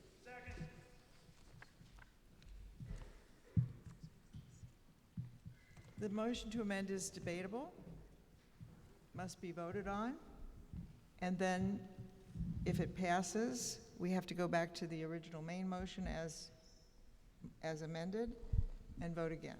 So at the moment, the discussion is, At the moment, the discussion is on the amendment to change the source of funds from free cash to the Water Department Stabilization Fund. Mr. Well. So to address your question, Rich, I'm not on town water, but I still support this. And for two reasons. Most of the town needs fire protection, which we do get that benefit with hydrants. You may not in your neighborhood, I don't know. But the bigger issue is, if the town did not have water, all property values would plummet. Every property doesn't have the opportunity and the advantage to put in a well. So, in support of the entirety of the town and your property values, we need water. The select board has thought that this was, I don't want to say a nominal sum, but a reasonable amount of money. We've requested it a couple of times in the past to explore sites. And eventually, once we do locate a good well site, there is going to be a significant cost, and the burden is probably going to be shared overall within the town. Further discussion on the amendment? Mr. McCarron. I would advocate that people vote no. I think that everyone in the town does benefit from this town having water. And I think they should support the concept of finding new water sources, because then we'll be able to expand the system and have more people on the system. Right now, the system is supported by a limited number of people, and it's obviously an expense that can at least partially be borne by the town itself. And that's what was originally done when this town was voted for water in 1936. One of the issues was brought up that it wouldn't serve all the town, but the selectmen at the time pretty much said it will benefit the whole town. So I would support a no vote on this amendment. Madam Moderator? I don't know who would answer the question, but does our fire department take water from our public water system to fill fire trucks that fight fires in the part of the town that don't have hydrants? It does. I heard a yes here. Okay, so finding an additional water source is relevant to the part of the town that doesn't have it as drinking water. Thank you. Madam Moderator? Me. Yes. Madam Moderator, I would like to point out that if you look in the budget we will be approving or voting on later, under fire department you will see a line item for hydrant and fire protection that is paid to the water department. That is all of the citizens of the town, including those off the water system, paying the water department to use the water for fire protection. So those making the argument that the people off the water system do not pay for the fire protection water is not true, because we do through that line item. Mr. Parker? You wanted to address what he just said? Oh, okay. So that charge is for the hydrants, maintenance of the hydrants. It's not for the water that's pumped from the hydrants.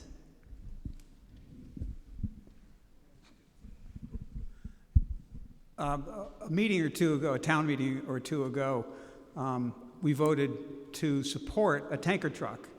The tanker trucks support the people who don't have hydrants. The entire town supported that because they recognized that we all deserve to have fire protection. So I would say that runs completely counter to the argument that we shouldn't support further development of town water with overall town funds. You know, it's sort of the complete opposite. We did choose to support the tanker truck to protect people who aren't on hydrants. So why would we object to supporting the overall system? Any further discussion?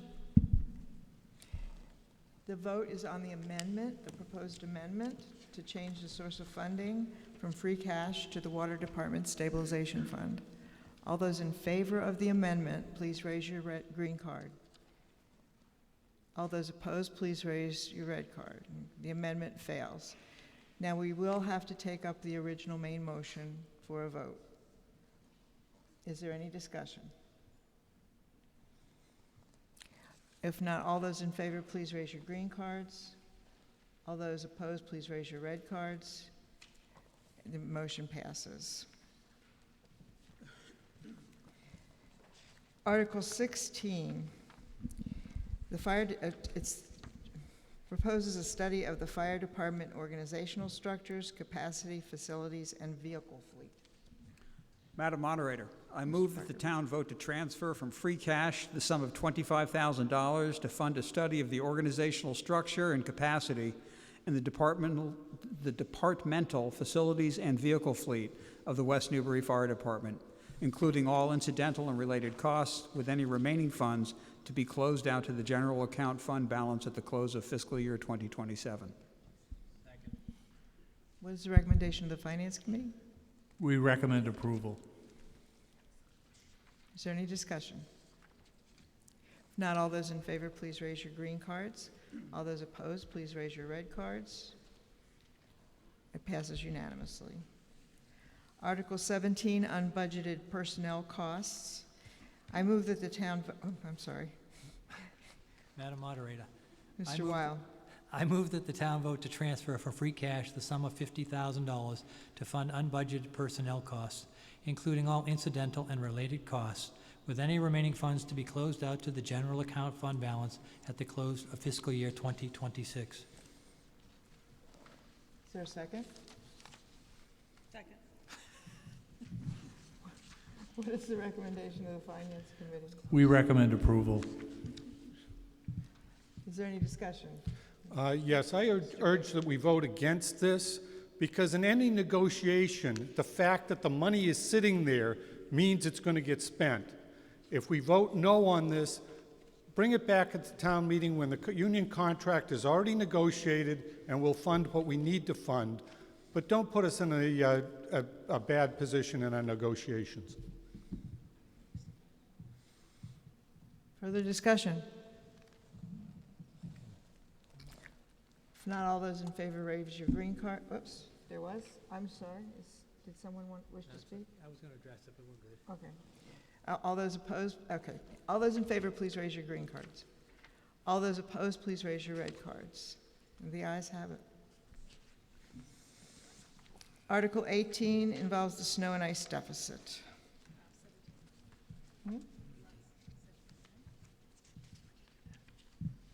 Madam Moderator, I move that the town vote to transfer from free cash the sum of $83,628.76 to fund the existing year's snow and ice deficit for fiscal year 2025, with any remaining funds to be closed out to the general account fund balance at the close of fiscal year 2026. Second. What is the recommendation of the Finance Committee? Finance Committee recommends approval. Is there discussion, Mr. Hills? $83,628.76.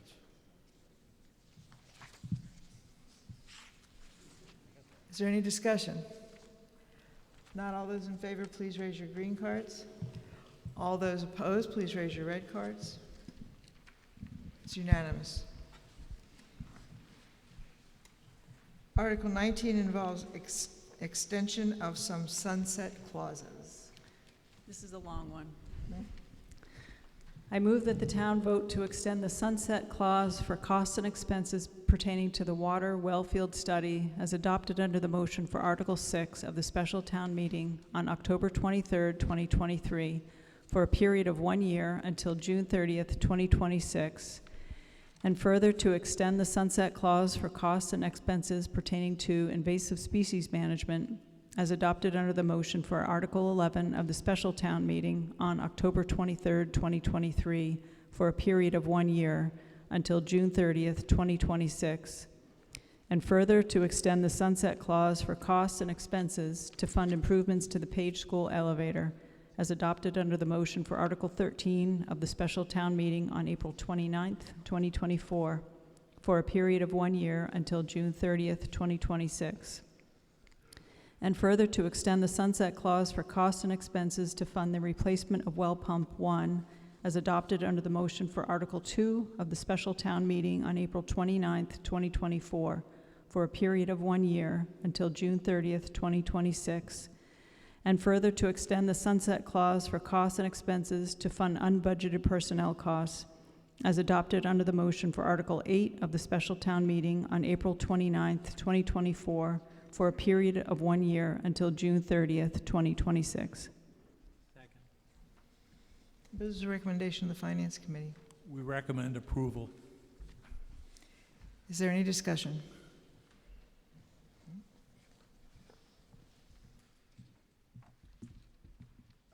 So on the first sunset clause, we just voted just a few minutes ago for $50,000 for a well field study, and we voted for it in the fall too. So what's the impact of this sunset for that money and then the one we just voted on?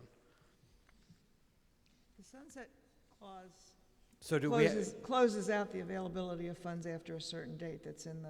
But if we just, so did we spend that money already, the 50,000? Okay. Mr. So Jennings, there Mr. is, Jennings has the... Thank you. In response to the question, there has been activity in the account carried over from the prior fiscal year was about $21,280. So the balance had been expended in the prior fiscal year. There's been activity this year. The remaining balance as of about a week ago was $17,317 is the remaining balance in the prior article. And so what was, if we haven't spent that yet, but we just voted more, is that normal? Yeah, so that, finding water is not an exact science. The town did a town-wide hydrologic study and identified a number of sites that, based on a number of geophysical characteristics that my board is much more conversant on than I am, suggested they might be viable for water. One of the sites, the town did undertake actual drill testing, and that seemed that it might be promising. Unfortunately, it didn't pan out, so they're looking at additional sites that were identified in the town-wide study. Well, it would seem like, though, that the warrant, I know we voted on it, but if it's $50,000, it should be $50,000 minus what we already have on hand. So we just keep, and then we wouldn't have to sunset these things? I don't know why we're asking for more money when we haven't spent the full money yet.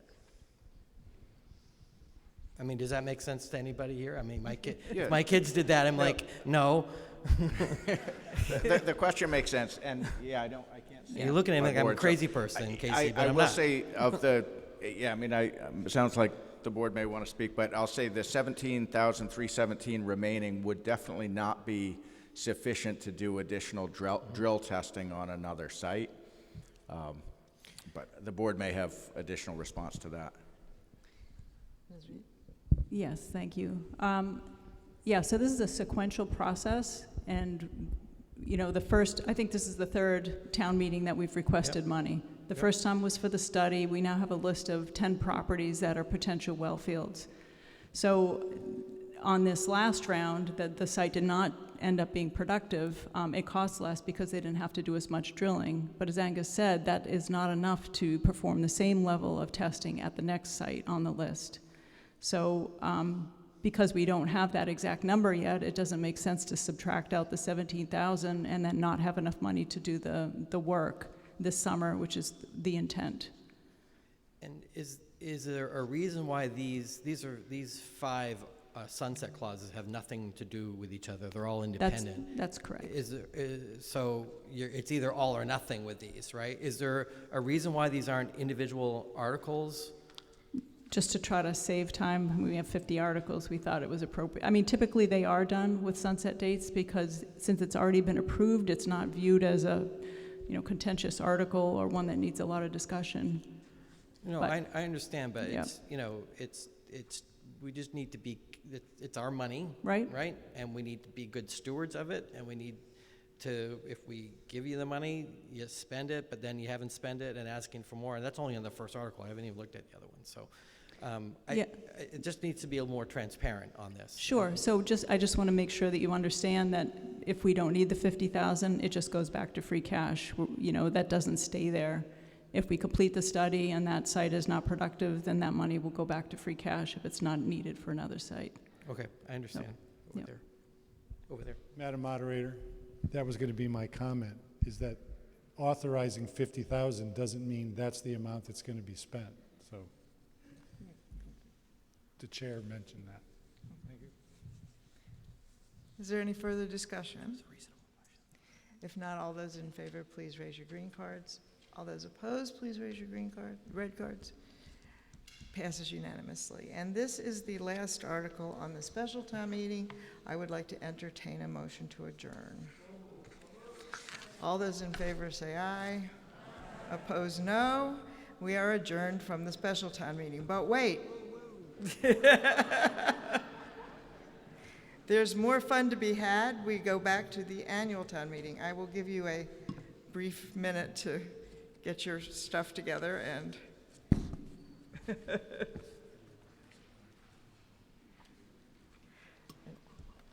we have any more water?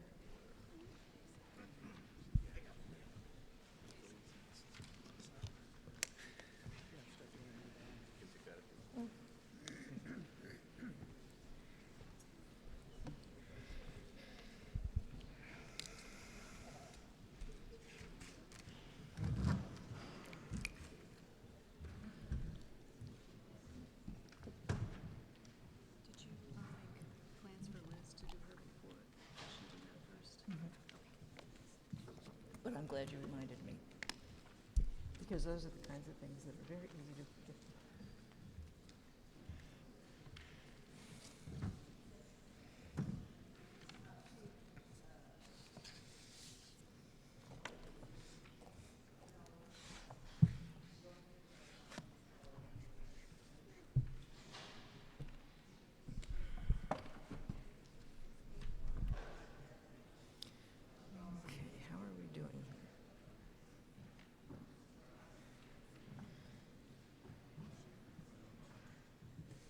We will pick up the annual town meeting with Article 2, which I neglected to mention while we were there the first time. We do keep open for the duration of the meeting so that people who wish to make reports shortly before a particular article can do so. So we have one more report to be made before we begin with Article 3. And that is from Liz Callahan, the Climate Change and Resiliency Chair, who was trying to check in the first time I called on her, which is why she didn't come forward with a report. So she's giving it now. I was here on time. I was in the lobby, though. Thank you.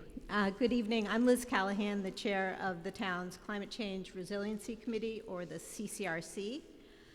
The CCRC supports West Newbury's efforts to prepare for anticipated climate change threats to our infrastructure, safety, and environmental quality. Our work includes public education and assistance to the town in seeking grant funding to act on priorities the town identified in the 2020 Municipal Vulnerability Plan.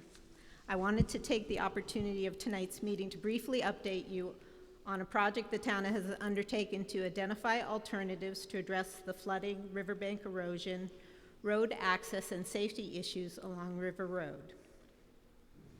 At the town fall meeting, the Select Board and the Finance Committee unanimously supported a warrant article that you, the town meeting voters, voted to approve for $60,000 in matching funds to seek a $600,000 state grant in fiscal year 2025 to evaluate the feasibility and cost to address vulnerable locations along River Road and to provide conceptual designs for selected mitigation alternatives. Last October, this project was listed on the town's work plan for the upcoming fiscal year that begins July 1st. On April 4th, the town moved forward with this project consistent with the town meeting vote and submitted an application for a 2-year municipal vulnerability preparedness action grant. The state is expected to announce grant recipients at the end of June. If the town is able to move forward with this grant, work by expert consultants will begin this summer and be completed by July 1st, 2027. The jumping off point for this next phase of work is the July 2024 risk assessment report that was also funded by an MVP action grant.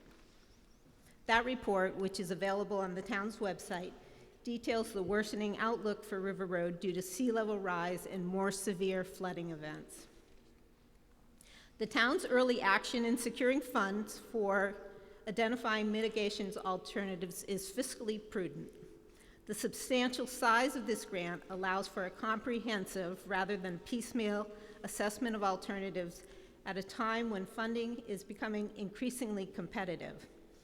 As climate change-related impacts across our state become more widespread and serious, and the federal government pulls funding for flood mitigation, it is a near certainty that the state's ability to fill the gap in coming years will be exceeded by demand.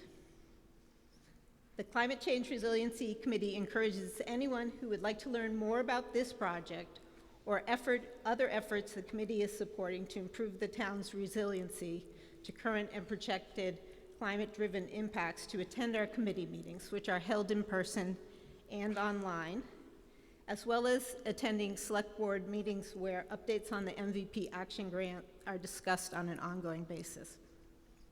Thank you for your time.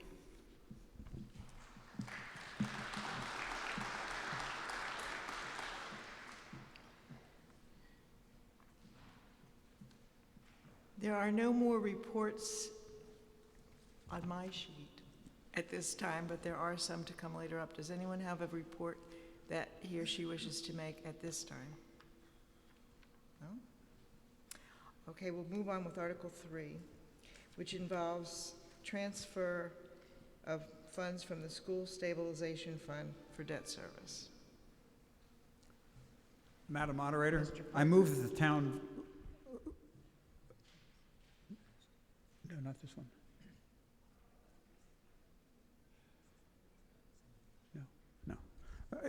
Excuse me, sorry, a little confusion going on here. I move that the town vote to transfer the sum of $200,000 from the School Stabilization Fund to pay a portion of the town share of debt service associated with the building of the new middle/high school. Second. What is the recommendation of the Finance Committee? Finance Committee recommends approval. Is there any discussion? Now, although this is a stabilization fund transfer, there are different categories of stabilization fund transfer, and only a town stabilization fund transfer requires 2/3. So this requires a simple majority. All those in favor, please raise your green cards. All those opposed, please raise your red cards. It's unanimous.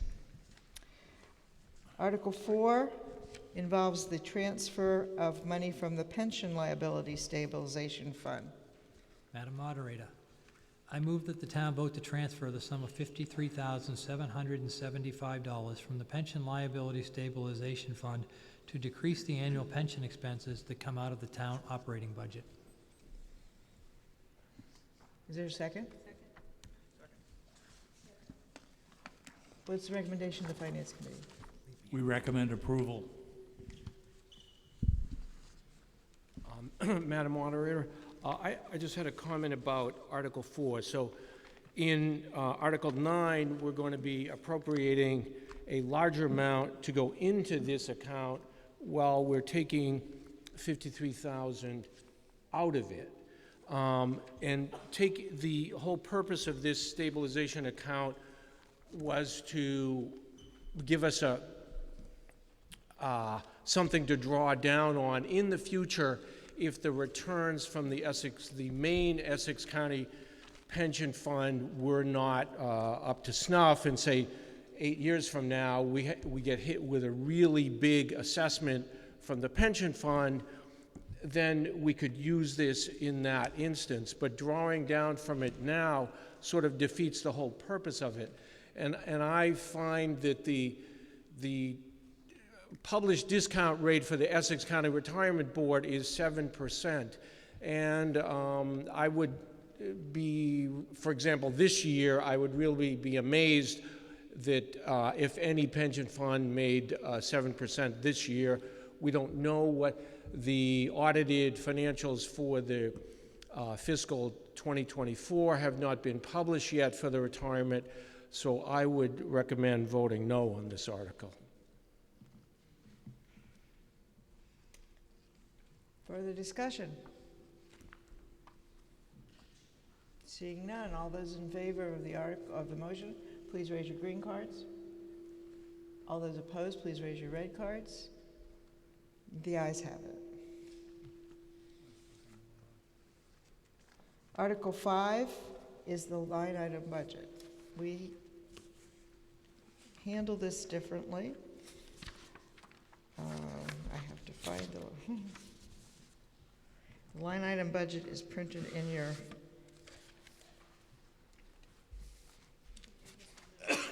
FinCom booklet, which I have one of somewhere out here.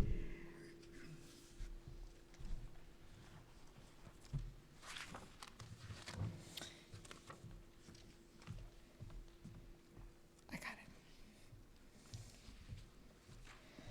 it.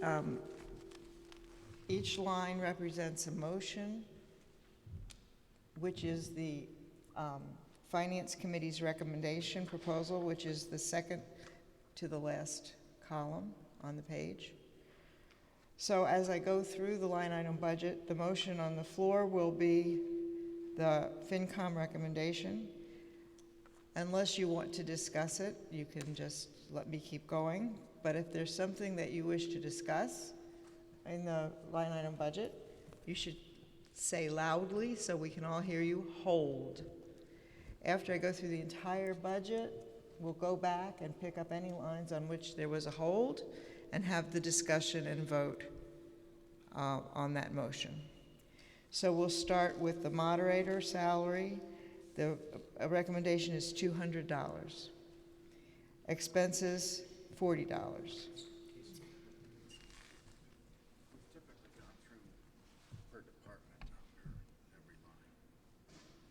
You know, you said that last year, and that's not what I remember. Well, okay.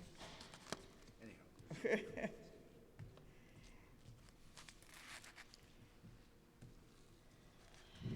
Ladies and gentlemen, you can all read.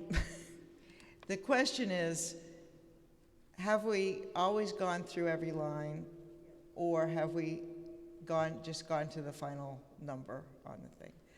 My recollection is that we've gone through every line. Other people recollect that we just did the final number. It makes a certain amount of sense to just do the final number because it will be faster. I think he was saying by department instead of By department. So, unless you have a problem with that, I will commence to just read by department and not read each individual line in the. Okay. So we're at the select board, and the department proposal is $15,075.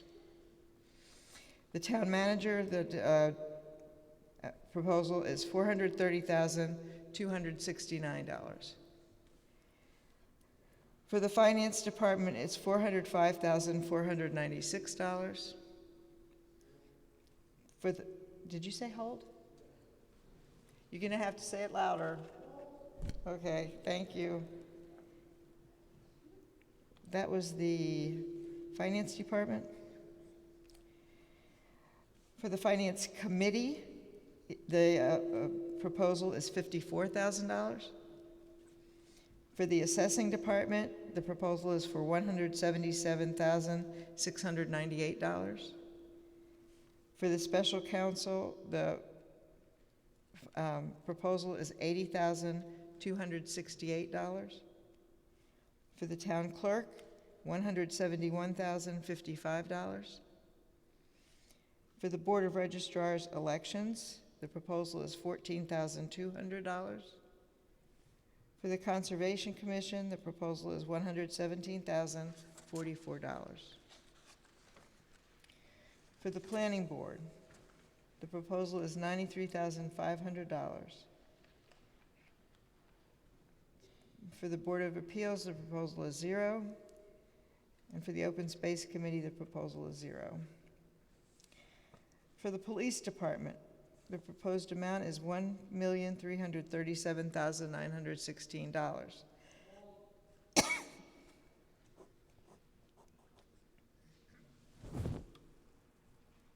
For the Fire Department, the proposal is $339,465. For the Public Safety Dispatch, the proposal is for $396,889.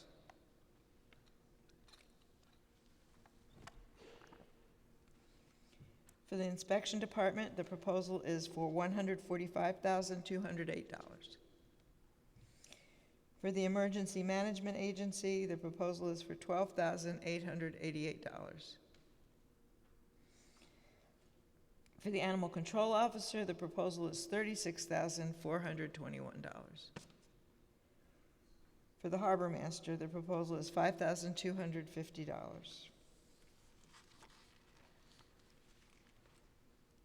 Under Education for Pentucket, the proposal is $9,766,666. For Whittier, the proposal is $239,410. And for Essex, North Shore, Aggie, and Tech, the proposal is for $107,020.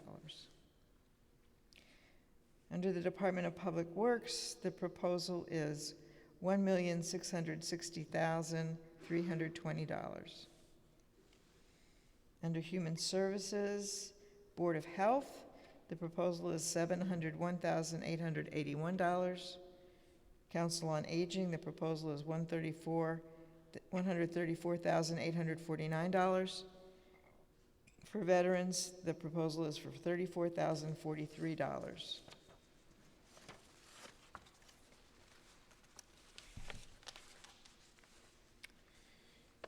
Under Culture and Recreation, Library, the proposal is for $444,589. For Recreation, the proposal is for $17,553. For the Mill Pond operating expenses, the proposal is for $1,000.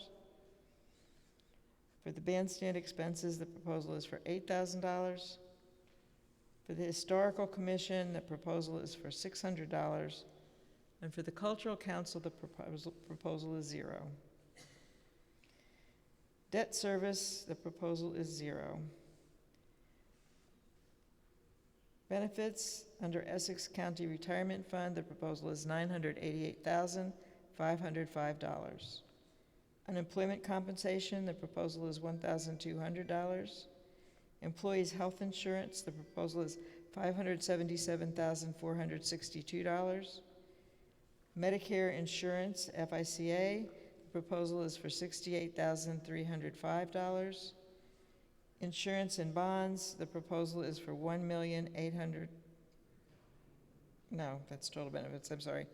For insurance and bonds, the proposal is for $211,933.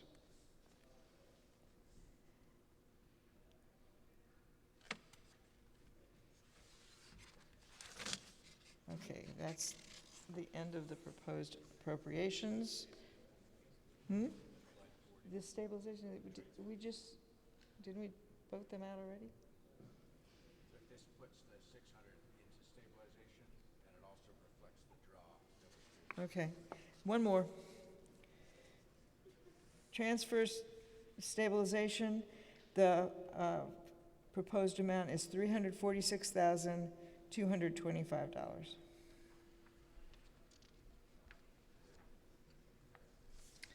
Okay. Now, if you find that I have missed a hold, please holler loudly, but the first hold that I have is in the Finance Department, $405,496.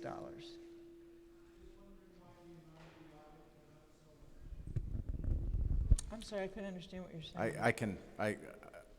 So the question through the moderator was why the amount for the audit went up so significantly? Oh. So the town is currently in a bid process for auditing firms, and the select board is the appointing authority for the auditor. And we've received proposals, or they've received proposals from 2 firms.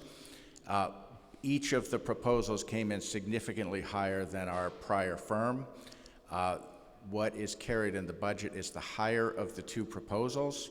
It is very possible the select board will select the lower priced of the 2, but they wanted to preserve their option, so have budgeted for the higher of the 2 proposed amounts.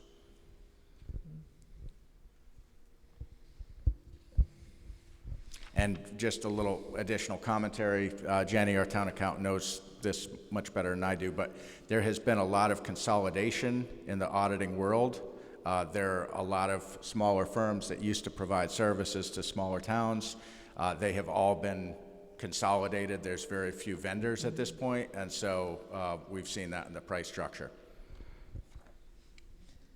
So the motion on the floor is still to appropriate $55,000 for the annual audit. Is there any further discussion? If not, all those in favor, please raise your green cards. All those opposed, please raise your red cards. That line passes as written. And the other one is on public.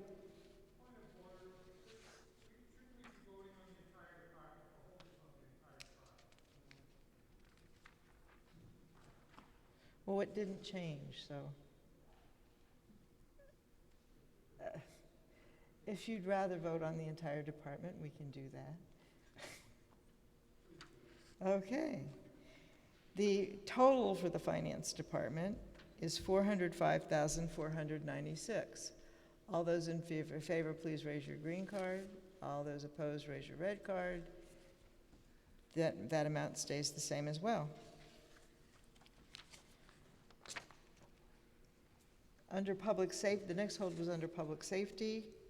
It was the total amount, which is $1,337,916. Mr. Archibald. Madam Moderator, I'm sorry, police department. It's not generic, it's the police department. I just wanted to know why overtime wages went up $62,000. That's quite a lot, whereas regular salary and wages went down. And it's a lot more cost-effective to, if say salary and wages went up a little bit, you can get more bang for the buck for paying for an additional officer rather than paying more overtime wages, which are time and a half.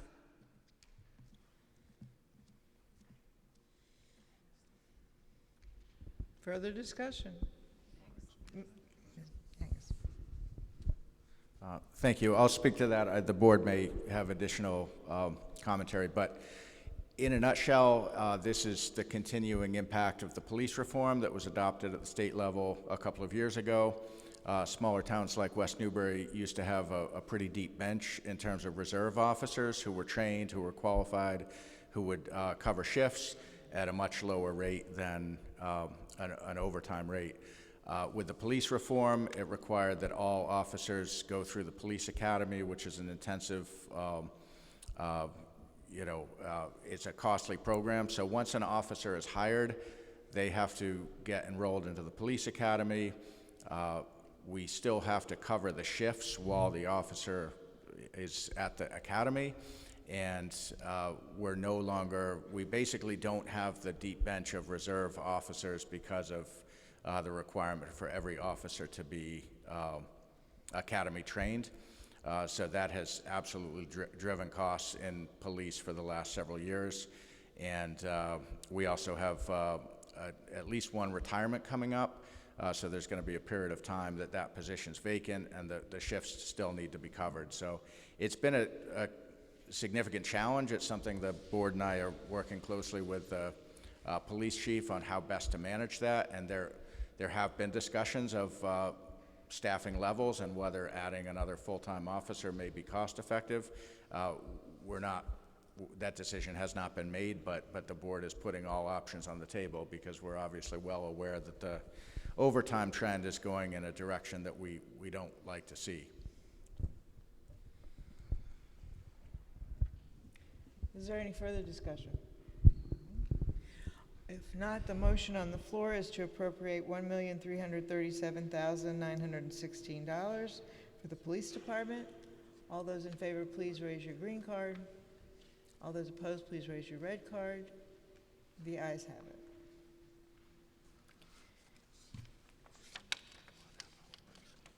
We'll move on to Article 6.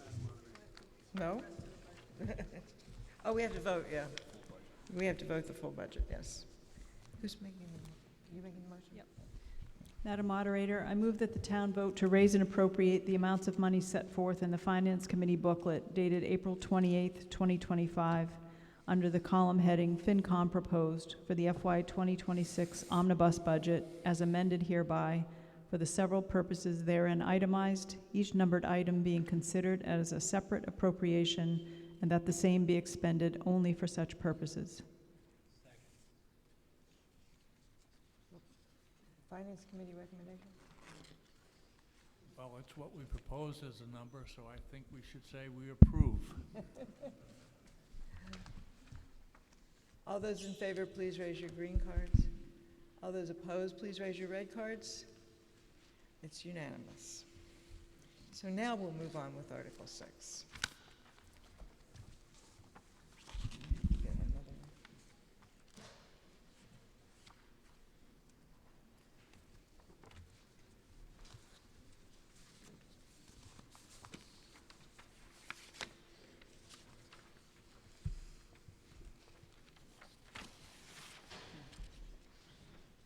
Article 6 is to see what instructions the town wishes to give to the water department.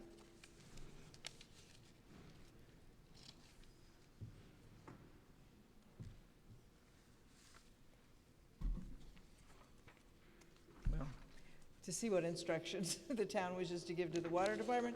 Does anyone have any instructions to offer? Hearing none, we'll move on to Article 7. The fiscal year 25 water budget.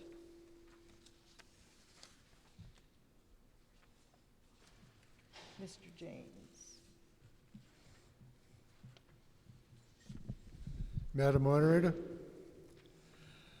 I move that the town vote to appropriate the following sums for the water enterprise. Salaries and wages, $334,827. Insurances, $57,865. Expenses, $436,137. Debt service, $380,541. Extraordinary and unforeseen, $20,000. For a total budget of $1,229,370, and that $1,229,370 be raised as follows: enterprise receipts, $1,065,309; retained earnings, $164,061, and that $81,327 be raised and appropriated in the general fund to be allocated to the Water Enterprise Fund for funding. Second.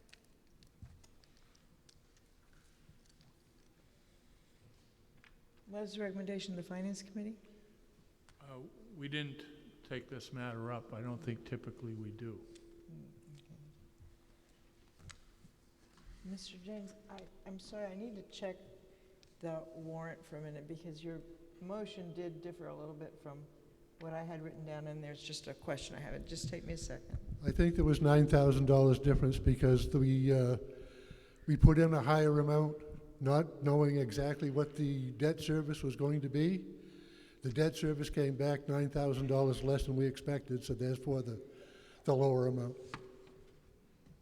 Okay, so everything's okay? Okay, fine.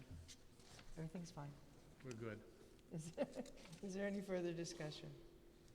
If not, all those in favor, please raise your green cards. All those opposed, please raise your red cards. And it's unanimous. Article 8 involves the Water Pension Liability Stabilization Fund. Madam Moderator, I move that the town vote to transfer from water retained earnings the sum of $15,000 into the Water Pension Liability Stabilization Fund. Second. What is the recommendation of the Finance Committee? Finance Committee recommends approval. Is there any discussion? If not, all those in favor, please raise your green cards. All those opposed, please raise your red cards. Motion passes unanimously. Article 10. Article 9. Oops, I'm sorry, Article 9 involves transfer to the Pension Liability Stabilization Fund. Madam Moderator, I move that the town transfer from free cash, excuse me, the sum of $131,596 into the Pension Liability Stabilization Fund. What is the recommendation of the Finance Committee? Finance Committee recommends approval. Is there any discussion? If not, all those in favor, please raise your green cards. All those opposed, please raise your red cards. Passes unanimously. Article 10 involves a transfer to the Other Post-Employment Benefits Stabilization Fund. Madam Moderator, I move Mr. that Wow. the town vote to transfer from free cash the sum of $25,500 into the Other Post-Employment Benefits, OPEB, Stabilization Fund.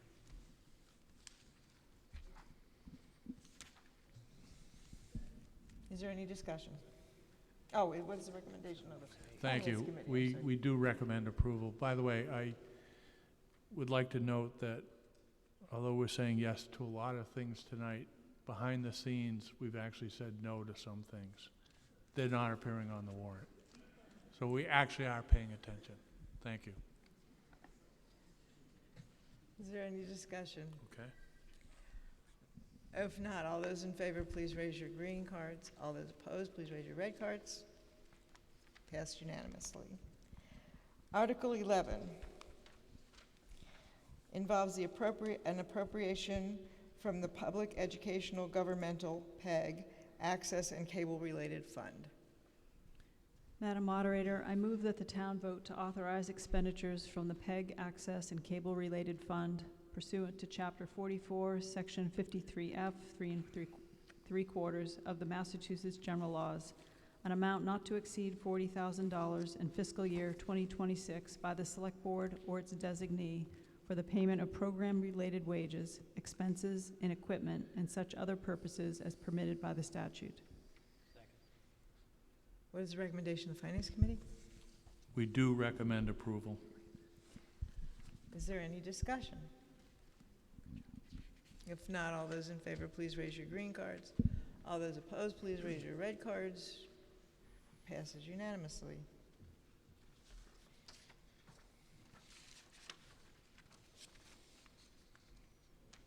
Article 12 involves an expenditure limits on our revolving funds. Madam Moderator, Mr. Park.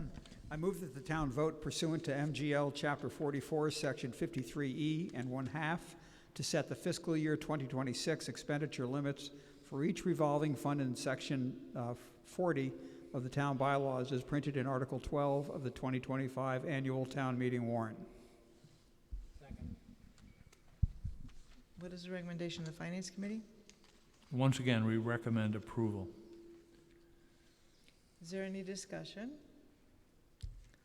If not, all those in favor raise your green card. All those opposed raise your red card. It passes unanimously.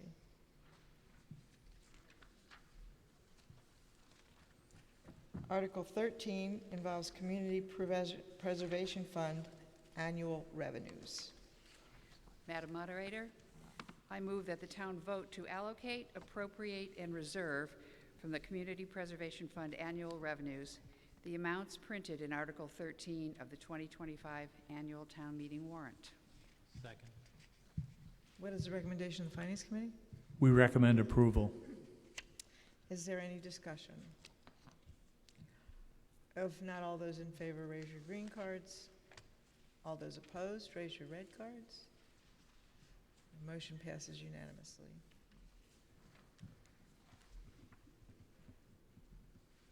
Excuse me? Oh, you're going to make the motion, okay. Article 14 involves Community Preservation Act funds to be moved to the Affordable Housing Trust.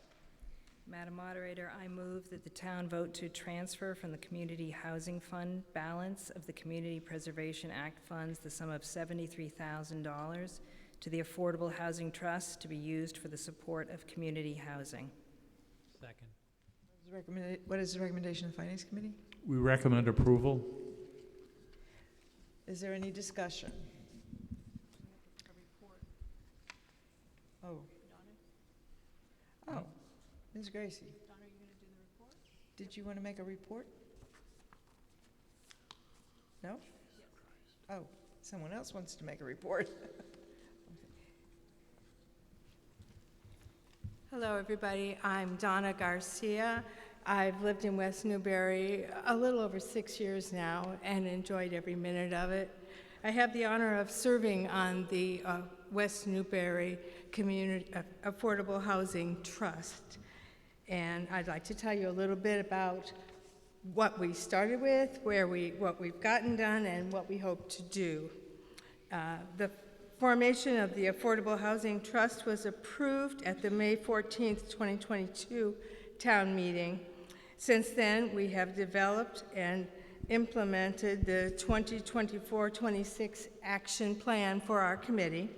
A copy of this plan is available on the town website for your review. During 24-25, we've launched the small grant program, which is designed to address health and safety-related issues for eligible homeowners. To date, 2 residents of our community have been awarded grants under this program.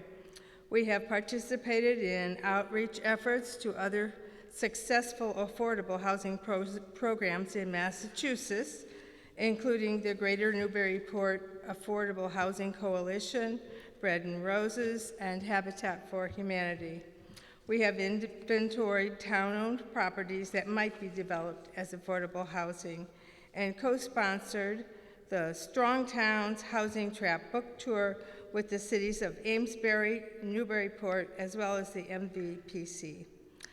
As we move forward, we intend to continue implementing the Affordable Housing Trust Action Plan activities that we have described, complete a feasibility study for the development of affordable housing in West Newbury, and work with developers to increase the number of affordable housing units over that required by the inclusionary housing zoning requirements.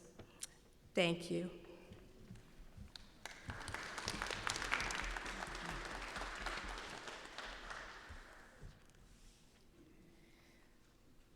Article 15 involves the transfer of...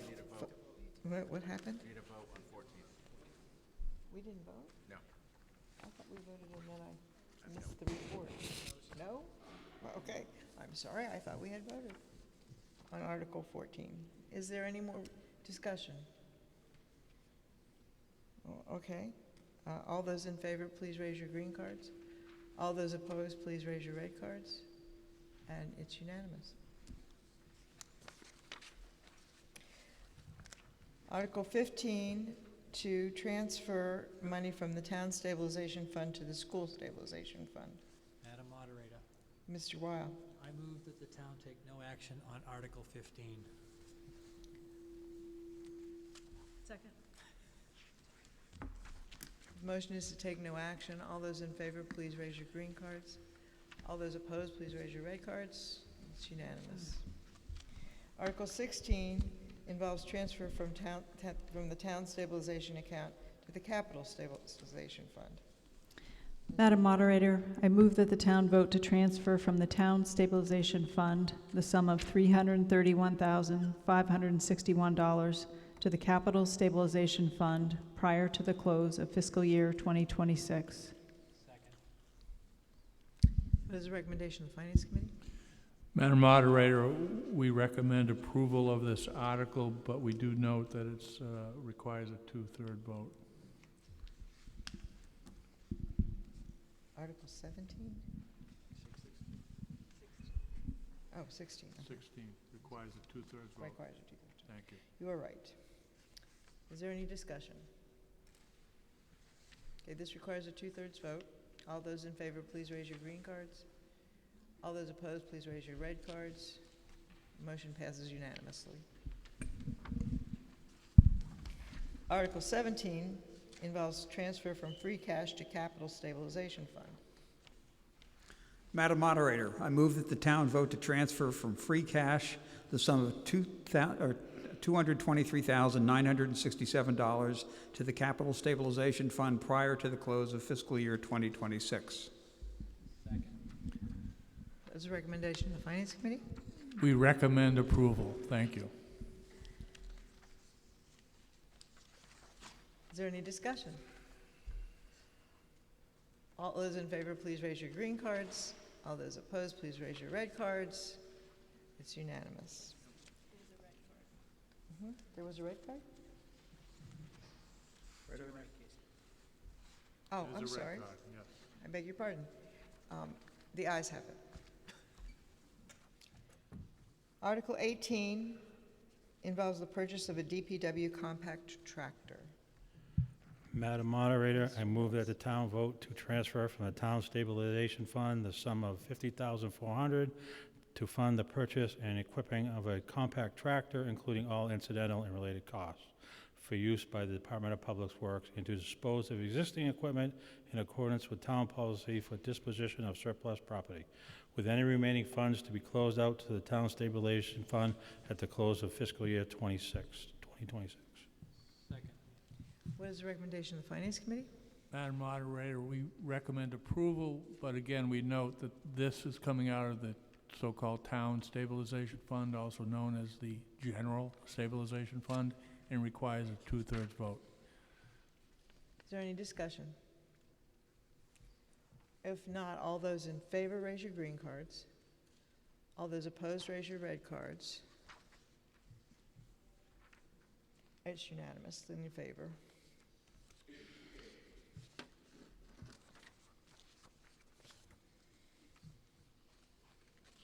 Article 19 involves the purchase of a DPW utility tractor.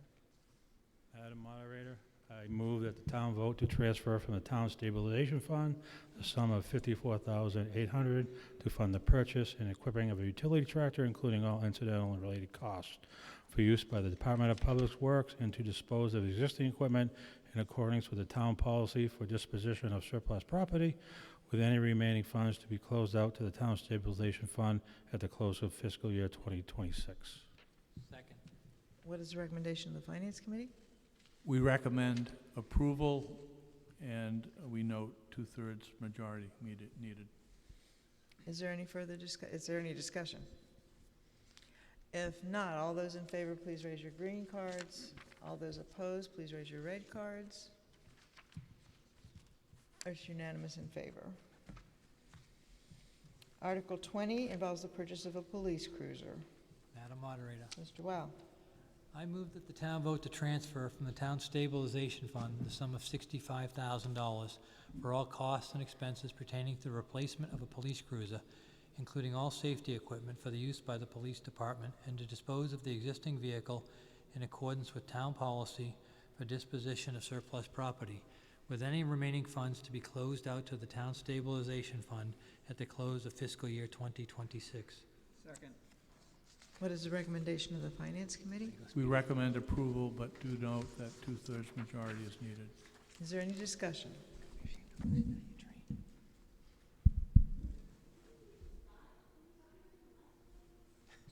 I'm sorry, I can't hear you.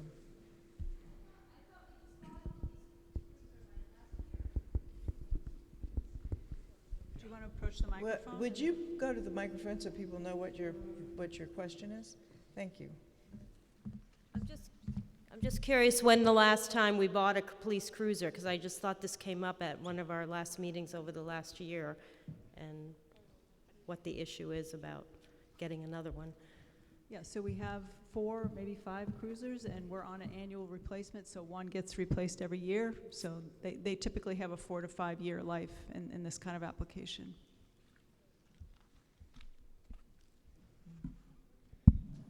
Further discussion? Okay, now we're getting a little crazy. Excuse me, this is devolving into a free-for-all. If you wish to address the town, please go to a microphone.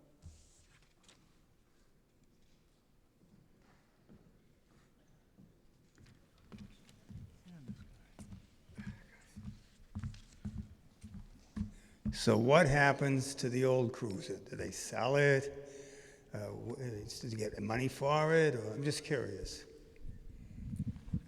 This Madam man will Moderator, answer. Madam Moderator, can I answer? In the article, as was just read, it says that will dispose of the existing vehicle in accordance with town policy for disposition of surplus property, which means that it is sold.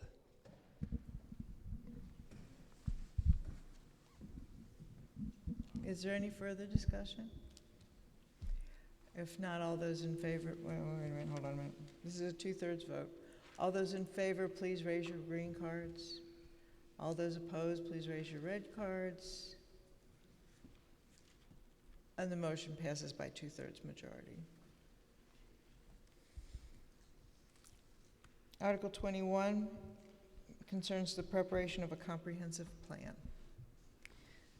Madam Moderator, I move that the town vote to transfer from free cash the sum of $45,000 to fund a portion of costs associated with preparation of a comprehensive plan pursuant to the provisions of Massachusetts General Laws, Chapter 41, Section 81D, with any remaining funds to be closed out to the general account fund balance at the close of fiscal year 2027. What is the recommendation of the Finance Committee? We recommend approval. Is there discussion? If not, all those in favor, please raise your green cards. All those opposed, please raise your red cards. Motion passes unanimously.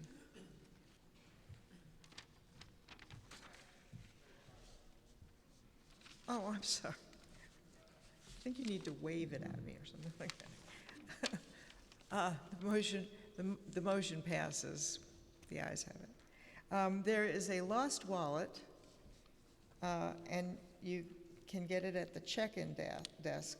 Is Daniel Finberry the person that has it? It's his wallet. Daniel Finberry, your wallet is at the check-in desk.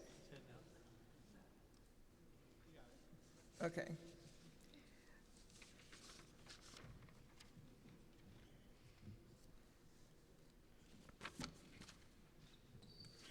Okay. Article 22, oops, you're making the motion?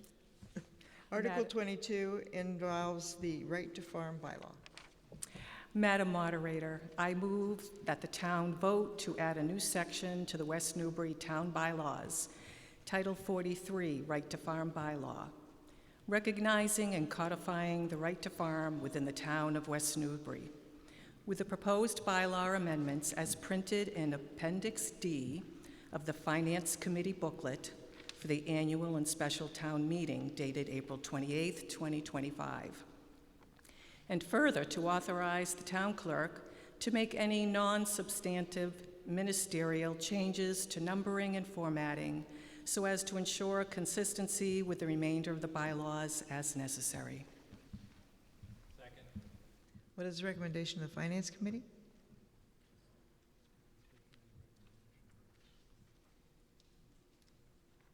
Yes, sorry. We recommend approval. Is there any discussion?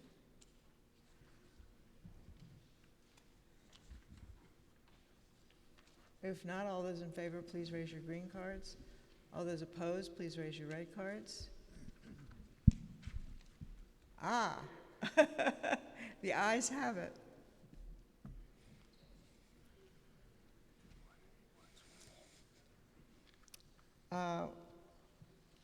We have a report from the Mill Pond Committee was read. You have a report from the Mill Pond Committee? No? Is there someone? Yes, she's telling me no, there's no report. You don't want to talk to us? That's fine, Deb. It's fine. Oh, okay. It does say that they, I got bad information, I'm sorry. I got information that you wanted to make a report. Yes.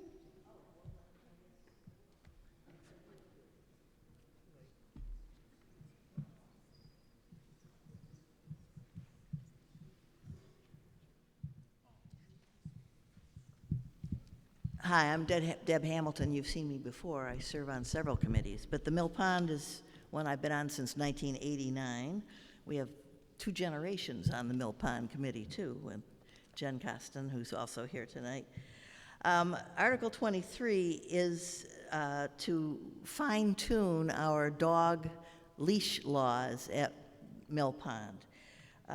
We have had a few instances, not many, but they've been sort of scary, where dogs have been bitten, where kids have been bitten, and needed to get rabies shots because we couldn't identify the owners of the dogs. And loose people who bring more than one dog and have them off lead.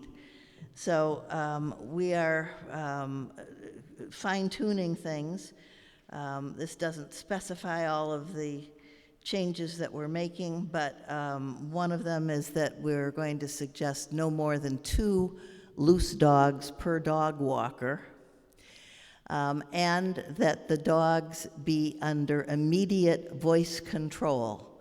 If the dog officer is there and asks you to call your dog and it doesn't come, you could be fined. We want the people who ride horses, ride bikes, cross-country teams, walk with their kids, walk with grandma, to not have dogs jumping on them and causing mayhem. We do have dog disposal waste buckets strategically located, and like many of you, I love walking or riding my horse with my dog by my side there. And I expect that everybody who's there will find that these rules are not onerous, but rather protective. Thank you.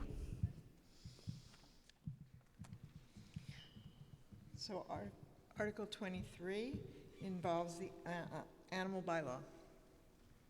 Madam Moderator, I have lived in town for approximately 13 years, and in that time frame, there have been numerous incidents of town-owned property. Excuse me, the motion isn't on the floor yet, so. Oh, I apologize. That's okay, just hold on for a minute. Madam Moderator, I move that the town vote to amend the West Newbury Town Bylaws, Title VI, Animal Bylaw, as printed in Appendix E of the Finance Committee booklet for the annual and special town meeting, dated April 28, 2025, and further to authorize the town clerk to make any non-substantive ministerial changes to numbering and formatting so as to ensure consistency with the remainder of the bylaws as necessary. What is the recommendation of the Finance Committee? The Finance Committee has not made a recommendation on several articles that we see as more about what you decide rather than what we might recommend. They have what we see as little significant financial impact, so we'll let you have at it.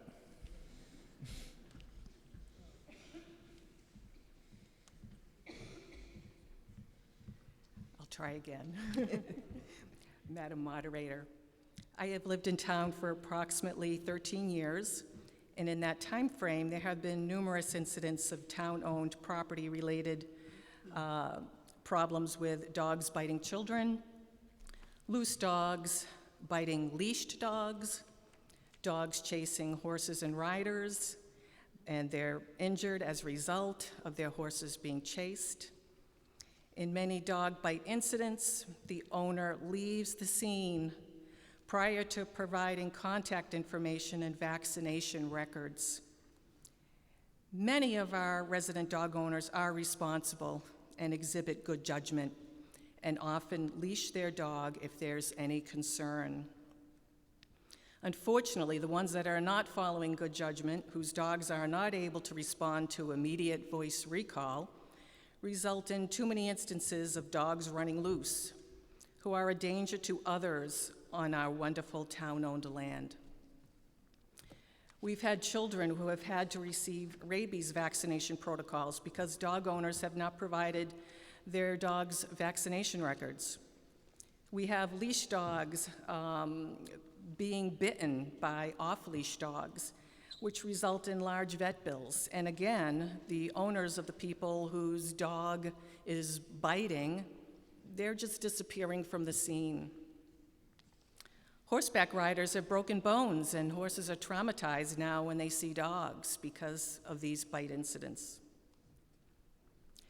I lack confidence that modifying our current dog bylaw to immediate voice recall will adequately protect our citizens on town-owned property.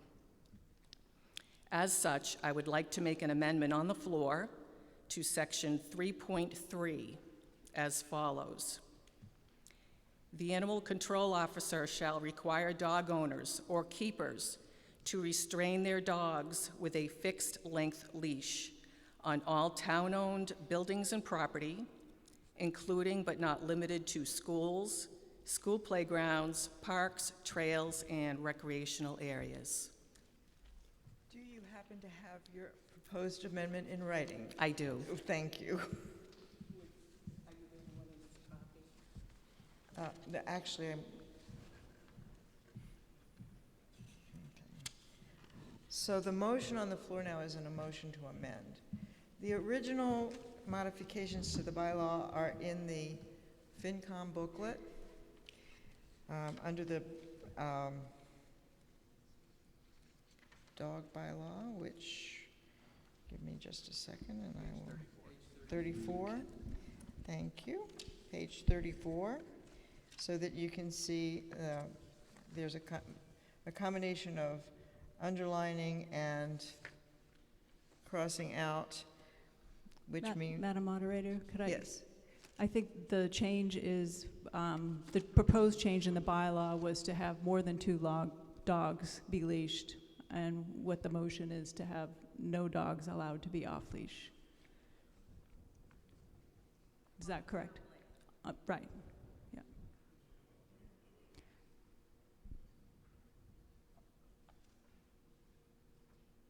Yes, and? I was just pointing out if you're trying to find the Oh, part. no, I'm fine. Yeah. I'm fine. Are you taking? Yeah, I'm taking, yes. We'll have discussion on the motion to amend. So whether or not we agree with that motion, I feel that this is not the proper way to make that significant a change in what was provided. The bylaw as proposed had a public hearing where people were welcome to come and comment, but this version, if we make this motion, people will not have had fair notice that that was being proposed or had the opportunity to comment on it. Mr. Clerk? Madam Moderator, I'm sympathetic, and I hate to hear about problems at Mill Pond or elsewhere where dogs off leash have caused problems. On the other hand, I've been thinking about this a long time, and I figure it's very reasonable. I've talked to other dog owners. It's likely that there are something like 200 successful dog walks at Mill Pond a day, which puts us in the 70,000 dog walk incidents per year. And the number of problems is a very small fraction of that. Furthermore, I think for me, in the wintertime, when I walk my dogs off leash at Mill Pond, dogs really benefit from this a great deal, as do their owners, walking out there when it's snowy and whatnot. And then in the summer, we like to let our dogs swim in Mill Pond, and there's no way that you can swim a dog if it's on a lead. So I think that this is, we made a step to the bylaw, to have a bylaw about a decade ago. It's proven not to be sufficient. This bylaw, as proposed, without the amendment, where 2 dogs can be off-leash but must be under direct voice control, and there's significant consequences if you can't prove it to the animal control officer. This strikes me as a reasonable next step. And I'd hate to see so many dog owners lose their right to have their dogs off-leash on occasion at Mill Pond. So I urge to vote against the amendment, the motion to amend. Mr. McCarron. I believe that this issue was recently discussed at a prior town meeting, and it generated considerable interest. And to have that particular amendment here when the people who are very concerned about that have no notice that it may be considered, I think to be very unfair. So this bylaw, I would recommend it, and I am in support of changing the bylaw as it has been written, but I would urge people to vote against the proposed amendment. Madam Moderator, would it be worth asking town council if the amendment is valid? Well, do you have an opinion on this, Tim? Yeah, thank you, Madam Moderator. I mean, the question is whether is one of scope and whether the proposed amendment is within the scope of the proposed changes to the animal bylaw. What is being proposed is to first it's the moderator's discretion, as you know, whether a proposed amendment is within the scope. And the question really is whether a voter who looks at the warrant would understand that this is a possible issue that may or may not, that may come up during discussion. And I think all things considered, this is probably within the scope. People are, you're welcome to disagree with that opinion, but ultimately it's on the floor as a proposed amendment, and people can vote as they please.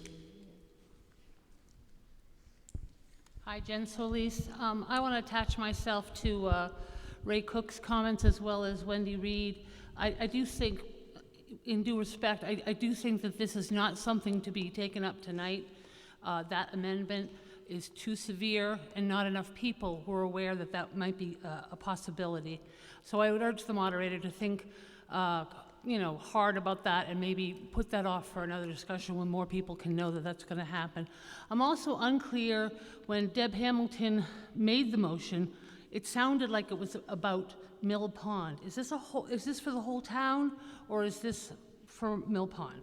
A little confused. I need some clarification. Yeah, Thank you. so, Madam Moderator, if I may. She was not making the motion. That was a report by the Mill Pond Committee. The motion is being made by the Select Board. Gotcha. So that she was just reporting on Mill Pond, and it was coincidental that it tied into this next article? Yes, it applies to all town-owned properties, not just Mill Got it. Pond. Thank you. Okay, now, in terms of, well, I'm sorry, but I feel compelled to answer the question about whether the proposed amendment is within the purview of the article. Madam And then I Moderator, will call upon you. could I just make one comment, brief comment? Yes. Okay. It strikes me that this is actually removing a right without prior notice. And I'll just leave it at that. If we're going to have somebody propose to remove a right, we should know of it beforehand.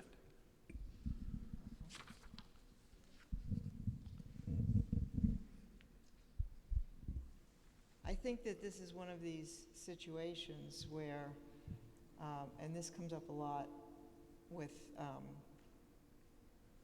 motions that involve money and acquiring equipment and stuff like that, and something gets substituted. And is it really the same purview of the article? It's not usually something like this where it's, whether you have a leash or not have a leash. On the other hand, I think that the article is sufficiently robust, I guess, it's complicated, that the question of whether this amendment does in fact substantially change the intent of the article is a good question. And so I'm inclined to say that the amendment is valid, as much as I don't like it, but I don't think it's invalid. I think it's just poorly presented at this time for the reasons that people have mentioned. But I don't see anything particularly wrong, unless, do you see something particularly wrong? I don't see anything particularly wrong with the amendment. Madam Moderator? Over here. I don't either, because I think that the warrant article itself says, or take such other action relative thereto. I think it's valid. But I have a question about the bylaw, if someone can clarify. So in section 3.3, which is the section that the resident wanted to amend, it says that the animal control officer shall require dog owners to restrain them with a leash or on immediate voice recall. 3.6 is the section that says no person owning, having custody of more than 2 dogs shall permit them to run at large.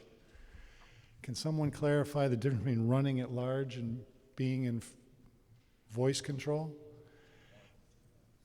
Right, so, but there's different language here. So if someone's got 2 dogs, they're allowed to let those dogs run at large.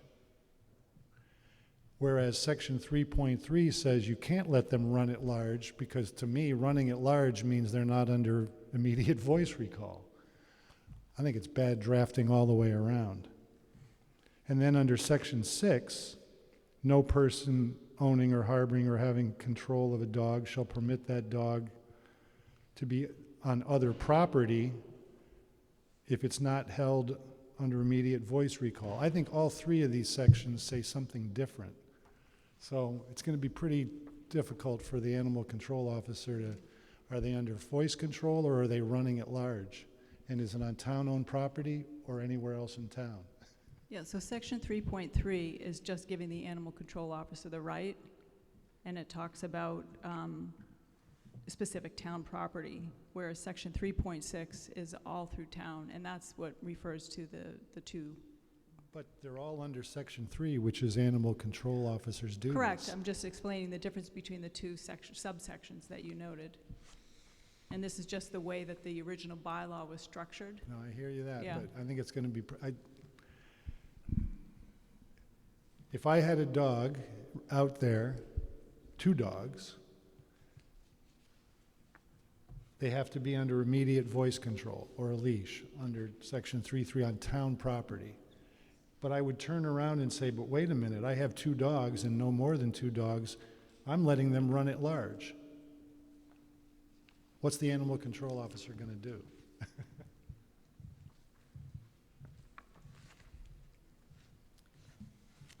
I would tend to be in favor of this amendment.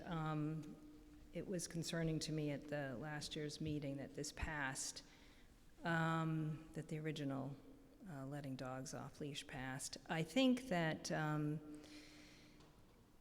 number one, it's very difficult for anybody to have a dog under voice control. Very few dogs are trained well enough to be under voice control, especially when there's a lot of activity or other animals, especially horses, around.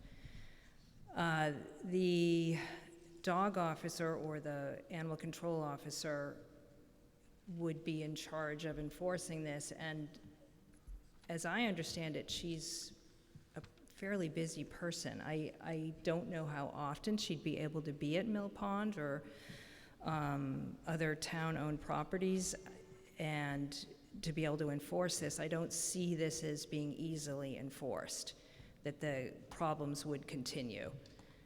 It'd be fortunate if she was there when something happened, but I don't see that as always being a possibility. And also, I disagree that this isn't a financial issue for the town. I can imagine that there could be a lawsuit for the town. Mill Pond, especially, it's town-owned property. And if a child is hurt or someone's thrown from a horse and badly injured, there could be a lawsuit for the town. I'm not sure how town council would approach that, but I would think that that's a real liability for the town that should be looked at seriously. Thanks, Deb. The discussion is still on the motion to amend. So I'd like to take a vote on the motion to amend so that we know exactly what it is we're talking about.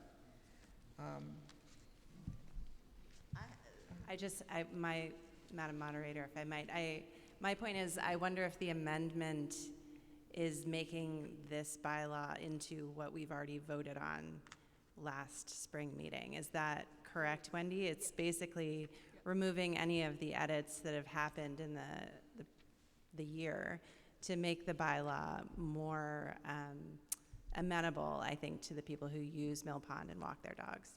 So I do feel like it is substantially changing what's being presented to the town.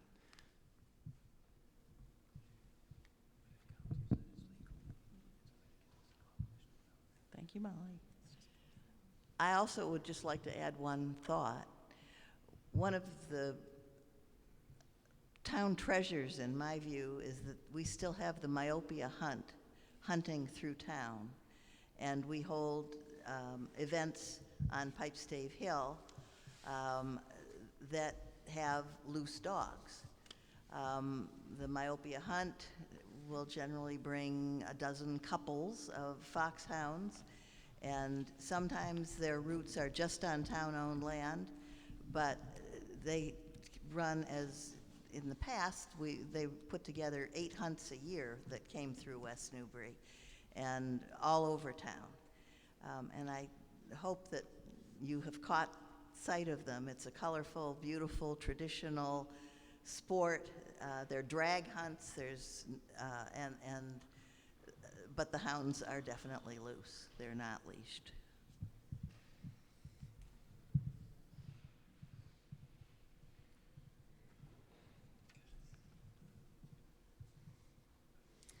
Is there any more discussion on the amendment? If not, all those in favor of the amendment, please raise your green cards. All those opposed, please raise your red cards. The amendment fails.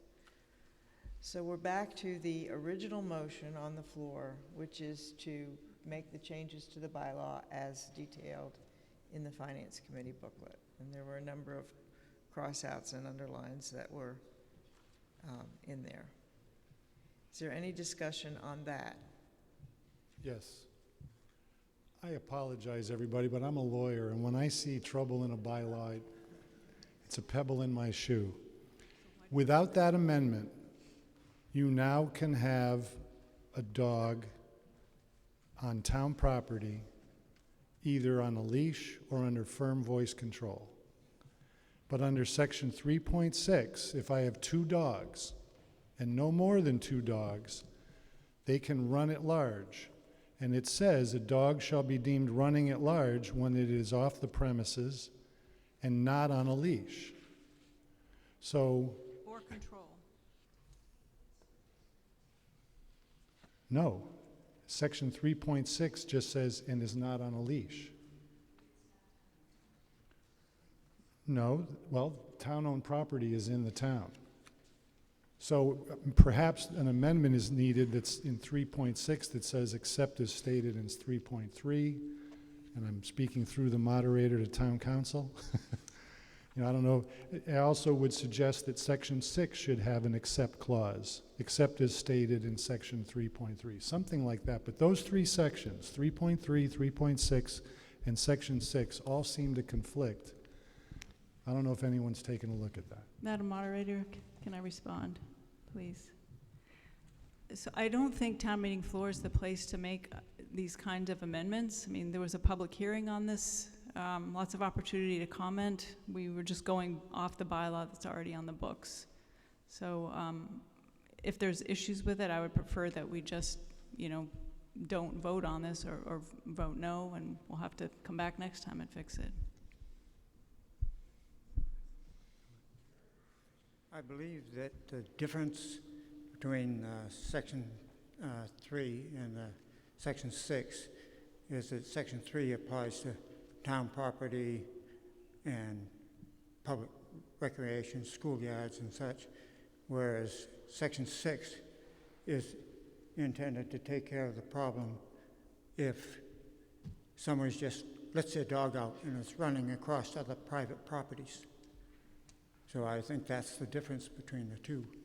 They're not in conflict.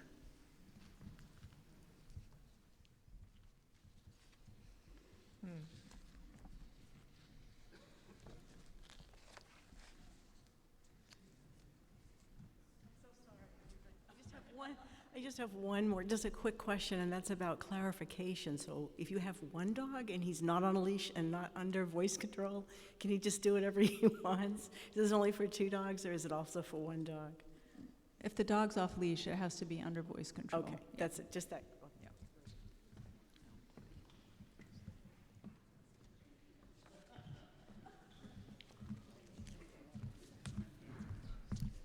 For further clarification, what kind of dogs? There's therapy dogs, there's hunting dogs, there's regular dogs. So people hunt, they're off leash. Therapy dogs are off leash. So when we say dogs, we need to, I think, specify a little bit clearer what group, or at least what type, not breed, but a pet dog, or, that's all. There is a motion. I hesitate to say things because I don't want to lead you, but it's possible to remand this motion back to committee to ask for it to be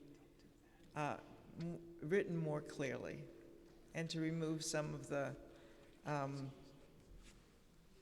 what appear to be inconsistencies in the language. And that's at your disposal. I'm not doing that. I'm just reminding you that those motions are available. If you think that this needs more work, you can so move.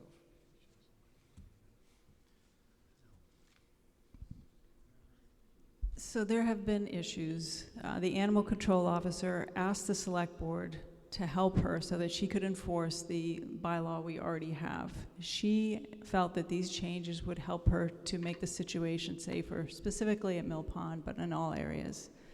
So it's not perfect, but we view it as a step forward. Yeah.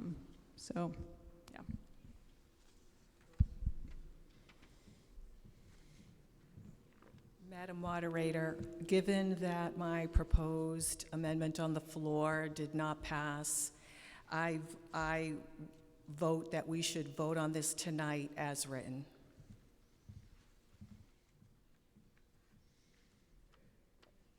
Which is what's on the floor. The motion as presented is on the floor right now. Tough. Are we ready to vote? Yes. Okay. All those in favor of the motion as written, please raise your green cards. All those opposed, please raise your red cards. The ayes have it.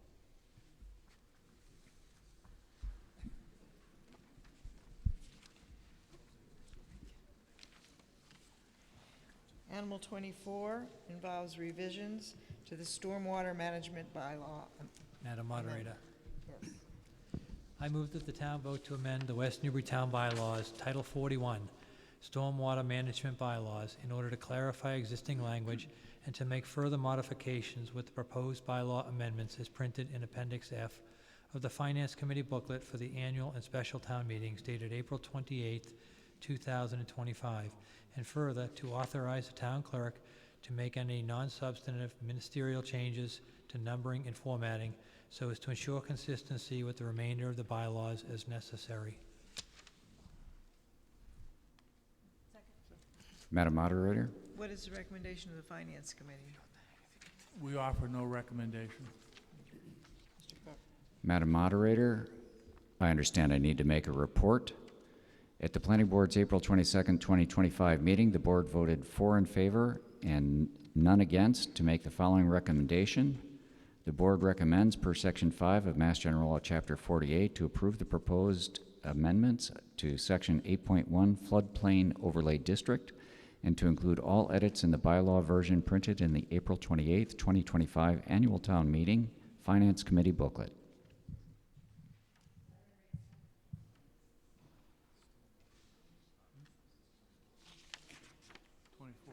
Does the Finance Committee have a recommendation? No? So what article are we taking up? 24. Stormwater management. Yeah, not my floodplain. mistake, my Yes, mistake. Absolutely. I withdraw my report Okay. to be given at a later I'm time. no longer confused. Thank you. Did you ask for our recommendation? No, you know what? We offer no recommendation.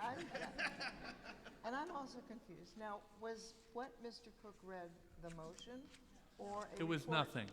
That was nothing? It's forgettable. Okay, so is someone going to actually make a motion under? I made the motion. We've already made the motion. Yeah.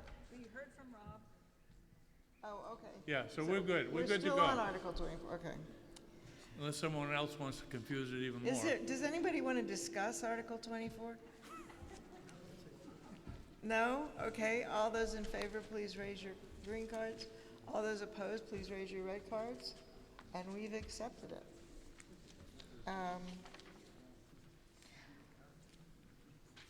Article 25 involve amendments to the accessory dwelling unit bylaw amendment.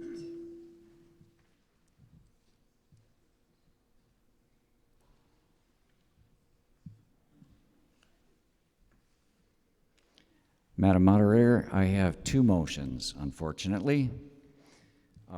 The first motion will be a majority required, and the second motion, it's my understanding, will require a 2/3. Right.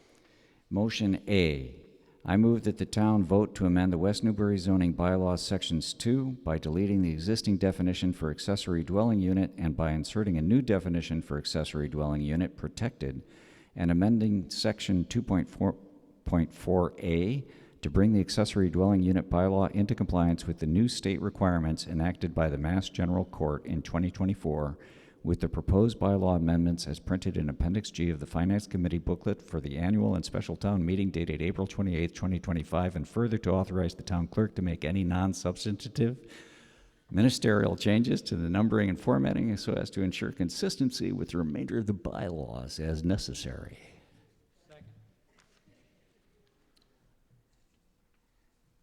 What is the recommendation of the Finance Committee? We offer no recommendation. Is there any discussion?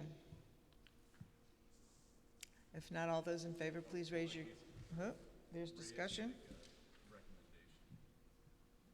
Ray has to make a recommendation. Your recommendation for that article? Oh, he's got another motion, wait. He has to make a recommendation from the Two motions. No, both motions are necessary. What do you mean by he has to make a recommendation? For planning board. Because one is a majority, the other one's 2/3. Oh, the planning board has to make a recommendation?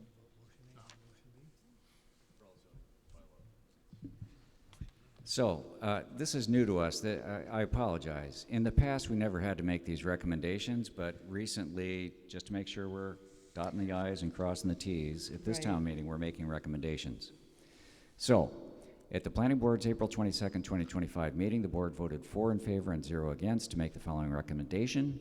The board recommends, per Section 5 of Mass General Law, Chapter 48, to approve the proposed amendments to Section 2 definitions and Section 4.3 uses permitted in all districts that amend language pertaining to accessory dwelling units in order to reflect recent changes in state law concerning ADUs, and that include all edits in the bylaw version printed in the April 28th, 2025 Annual Town Meeting Finance Committee booklet. Wow, that was great. You should do every single motion. Was that a recommendation? Yes, it was?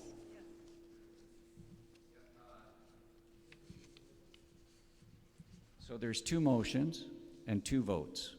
That much I understand. I did not quite catch So what the recommendation was. That we voted unanimously to recommend these motions. And the first motion was made and seconded, and I assume we need to vote on that before we do the second motion. Yes. Okay. So.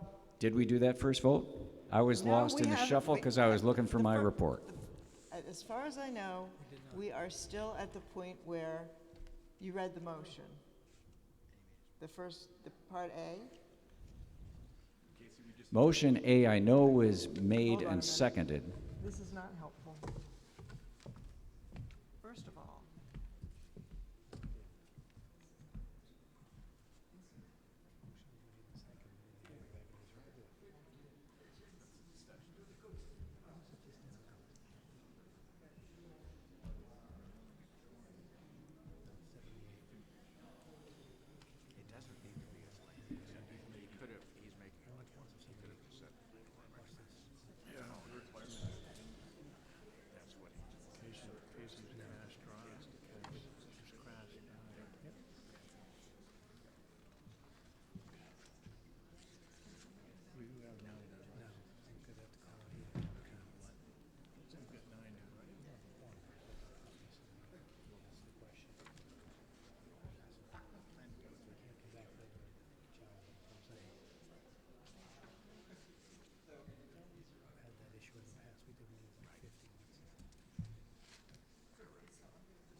I'm going to step in here. The recommendation of the planning board is to approve of this, period.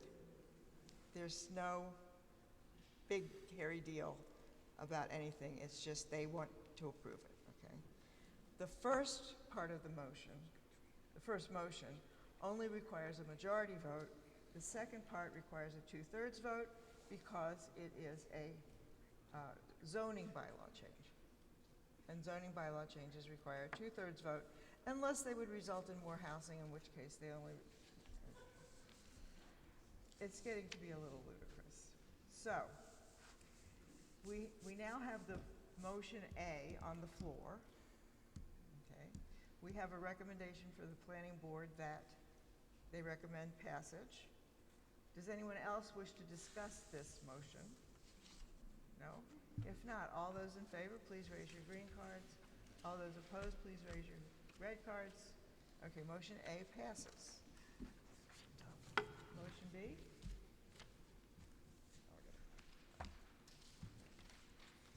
Madam Moderator, motion B, 2/3 required.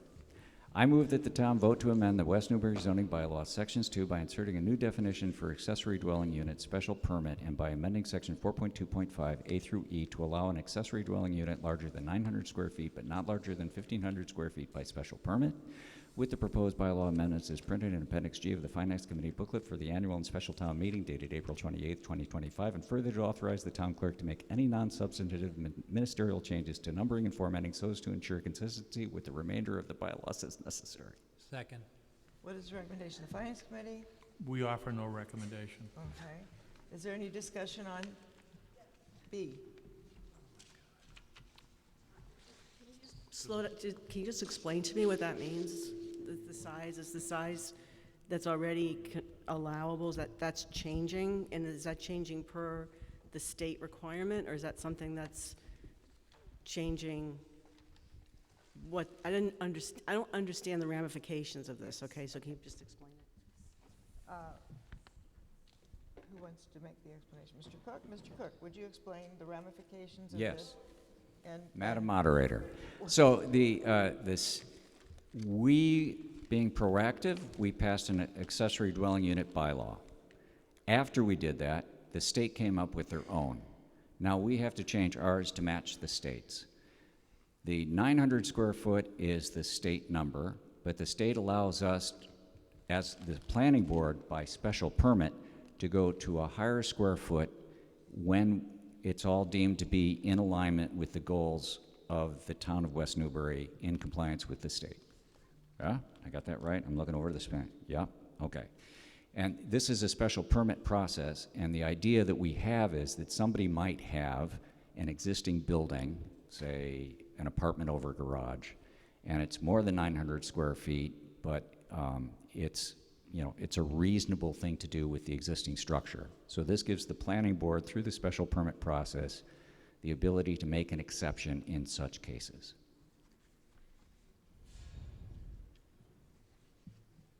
Okay. Is there any further discussion? Yes, Ms. Wild. No, you're just so anxious to vote you can't contain yourself. Okay. All those in favor, please raise your green cards. All those opposed, please raise your red cards. The ayes have it. Oh, I'm sorry. It passes by a 2/3 majority. That one required 2/3. Great.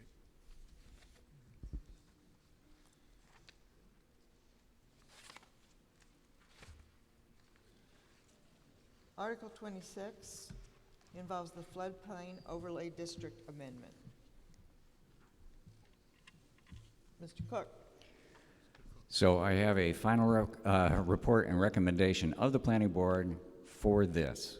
This is what I read before in error. At the planning board's April 22nd, 2025 meeting, the board voted 4 in favor and 0 against to make the following recommendation: that the board recommends per section 5 of Mass General Law, Chapter 48, to approve the proposed amendments to section 8.1 floodplain overlay district and to include all edits in the bylaw version printed in the April 28, 2025 annual town meeting finance committee booklet. No, it's not a motion. That's not a motion. Report. That was a report, correct? The report. And so is the bottom line that the planning board recommends that we adopt this? Yes. Okay. I can make the motion now. Yes. Madam Moderator, I move that the town vote to amend the West Newbury zoning bylaw section 8.1 floodplain overlay district in order to reference the most updated flood insurance rate maps firms issued by the Federal Emergency Management Agency, FEMA, under the National Flood Insurance Program, NFIP, and to change the permit granting authority from the planning board to the building commissioner, and to make further modifications with the proposed bylaw amendments as printed in Appendix H of the Finance Committee booklet for the annual and special town meeting dated April 28, 2025, and further to authorize the town clerk to make any non-substantive ministerial changes to numbering and formatting so as to ensure consistency with the remainder of the bylaws as necessary. Second. Is there a recommendation from the Finance Committee? There is. We recommend approval. Yep. Is We do. there discussion? No. If there's none, all those in favor, please raise your green cards. All those opposed, please raise your red cards. And it passes unanimously. Article 27, Large Battery Energy Storage System Bylaw.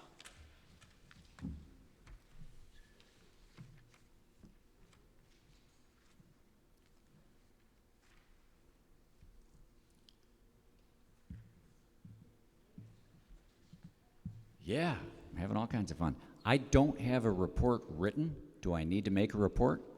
You can just say that. Just make a recommendation. The planning board recommends that the town approve of the motion that I'm about to make. Thank you.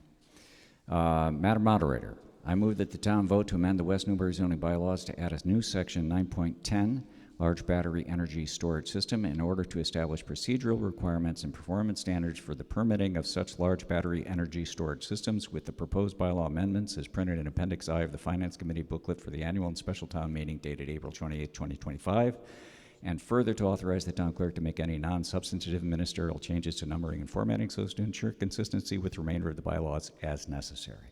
Second. Recommendation of Finance Committee. Finance Committee recommends approval. Is there any discussion? Madam Moderator, I'd like to make a... Madam Moderator, I'd like to make a motion for a minor amendment under 9.10.5 J. The last clause which reads, although no rights of public access may be established hereunder, to strike that, because depending upon your interpretation, that might require, that might allow somebody to, or require somebody to replace a trail, but then not allow access to the trail. So that's the reason for striking that clause. Madam Moderator, may I take this as a friendly amendment to my motion? Actually, no. Okay. Sorry. Do we have a second? But we'll just vote on it. Do you want to amend? I doubt anybody's going to dislike it, but a friendly amendment is a very specific thing, and that is not a friendly amendment. I second the amendment. Is there any discussion on the amendment, which is to strike? I have a question. My question is, if we pass this, in the permitting process, will all the neighbours be asked about it, or is it just going to go through if it fulfills all of these requirements? Is that relative to the amendment? No. No, it's relative to passing the whole thing. Dispense with the amendment before we can go back to the main motion, but we will go back to the main motion. Okay, and somebody will answer that question? Okay, thank you. Okay. So, Mr. Cook, would you please tell me again what line it is that you are striking? It's the last line in section J, so it's, I'm sorry, I think it was 9.10.5J. 9.10.5J? Yes. Okay. And it's the last clause. Okay, so here's what it is. So we have this proposed amendment for these large-scale battery things. J says, mitigation for disruption of trail networks. If existing trail networks, old roads, or woods or cart roads are disrupted by the location of a BESS, the plans shall show alternative trail alignments to be constructed by the applicant, Period. although no rights of public access may be established thereunder, which is exactly what Mr. So the amendment is to put a period after the word applicant and to strike, although no rights of public access may be established hereunder. Okay. Did everyone sort of get that? Okay. Okay, so we're voting on the amendment first. Are you wishing to? No. Not speaking of the amendment. We're voting on the amendment first. So the amendment to strike. All those in favor, please raise your green cards. All those opposed, please raise your red cards. Okay, so the amendment passes. So now we're voting on the motion, the bylaw without that particular phrase in it. And is there any discussion, Mr.? So a question for the planning board. So in section 9.10.5, it says that battery energy storage systems require the issuance of a special permit. Do we have in our bylaws a special permit section that's generic, that's general, and that has standards in it? So does this adequately state, through the moderator, does this adequately state that those standards also apply and not just what's in 9.10.5?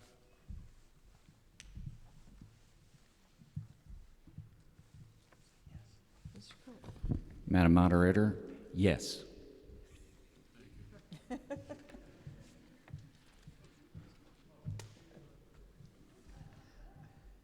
question was, through the moderator, do you think that without referencing the special permit section, or is it, do you know the section, anybody on the planning board have it memorized? It's section blank blank of the,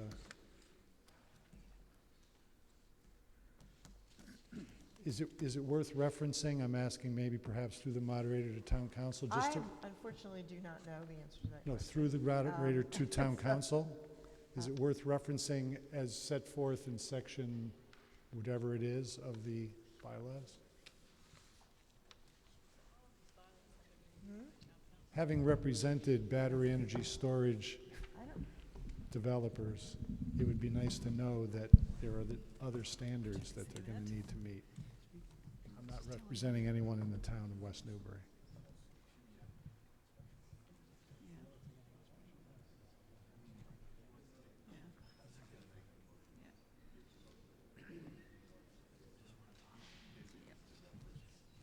Show how smart they are.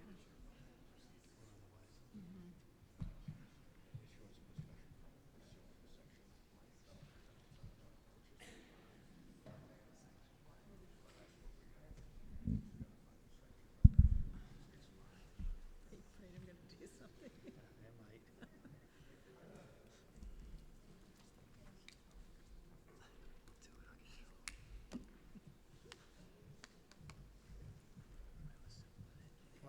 Keeping up, Ross. Is he looking at? He's looking it up.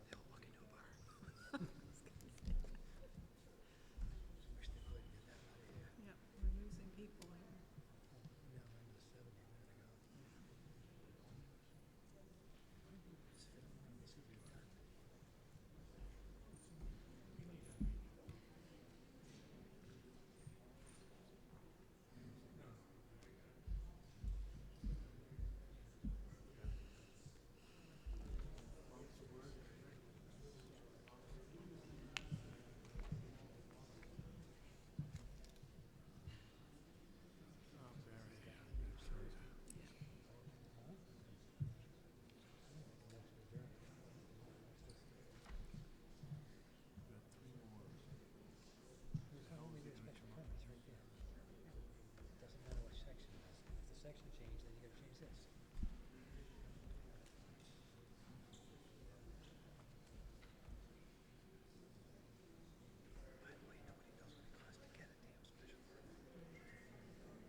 Oh, now we got two attorneys.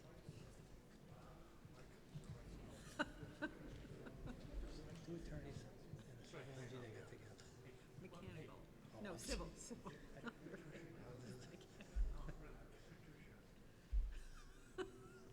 Is she still here? Is there a lawyer in the house?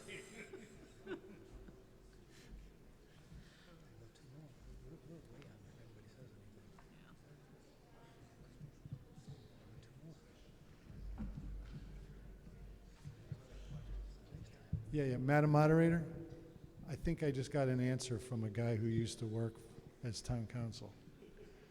He pointed out that in the beginning of the sentence behind that, it says, "Best shall comply with the applicable requirements in this bylaw as well as this zoning bylaw capitalized," and that's where the special permit provision is. So I'm satisfied. She's not listening. I'm satisfied. She's not.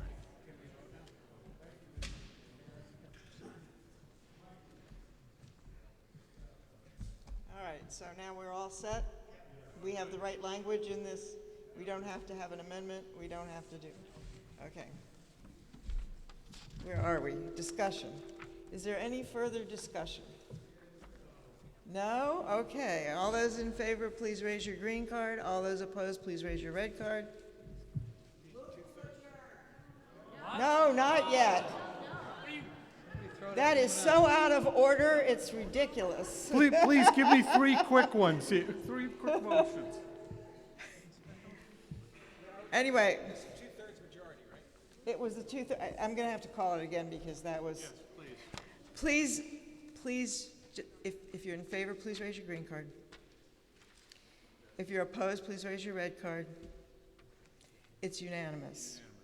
Okay, thank you. Well done. Okay. Should be quick. All right. Not as quick as Article, you're reading it. now, Mr. Baker, why are you standing there? Because I'm reading the motion. Oh, okay. That's a good reason. Article 28 involves the accepting the Mass General Laws, Chapter 59, Section 5C.5 regarding property tax exemptions.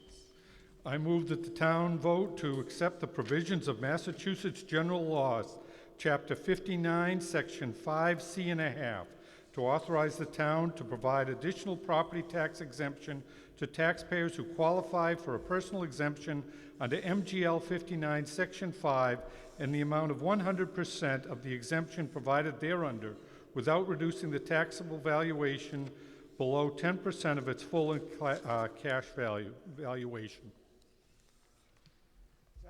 What is the recommendation of the Finance Committee? We recommend approval. Okay. Is there discussion? None. All those in favor, raise your green cards. All those opposed, raise your red cards. It's unanimous. Article 29 involves accepting Mass General Laws, Chapter 59, Section 5, Clause 17F.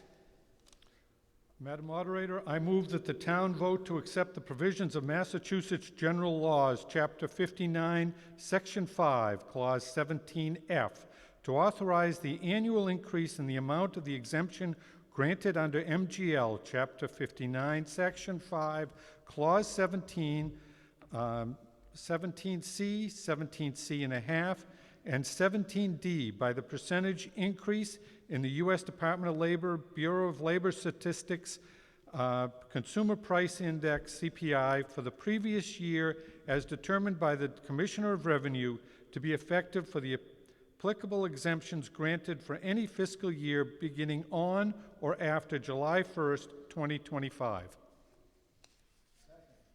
What is the recommendation of the Finance Committee? We recommend approval. Discussion? All those in favor, please raise your green cards. All those opposed, please raise your red cards. It's unanimous. Article 30. Following my mentor It involves accepting Mass General Laws, Chapter 59, Section 5, Clause 22I. Madam Moderator, I move that the town vote to accept the provisions of the Massachusetts General Laws, Chapter 59, Section 5, Clause 22I, to authorize an annual increase in the amount of the exemption granted under MGL Chapter 59, Section 5, Clause 22, Clause 22A, Clause 22B, Clause 22C, Clause 22E, Clause 22F, by the percentage increase in the U.S. Department of Labor, Bureau of Labor Statistics, Consumer Price Index, CPI, for the previous year as determined by the Commissioner of Revenue to be effective for the applicable exemptions granted for any fiscal year beginning on or after July 1st, 2025.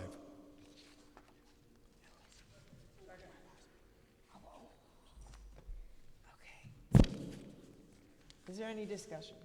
Wait a minute. Oh, recommendation of the Finance Committee. Time out. Okay. So, please, sing along with me. The Finance Committee recommends approval of this article. The Finance Committee recommends approval. Thank you. Okay. Any discussion? Now, I'm going to do something very strange here. Before I call for a vote, I am going to make an announcement, which is that this is the town clerk's last town meeting before he moves on to a new position. And we will miss him terribly. So I'd like to give him a...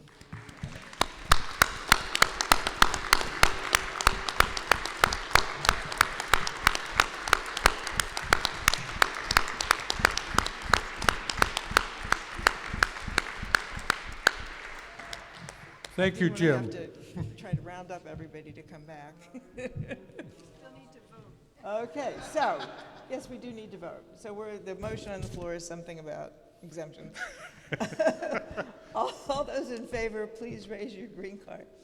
All those opposed, please raise your red card.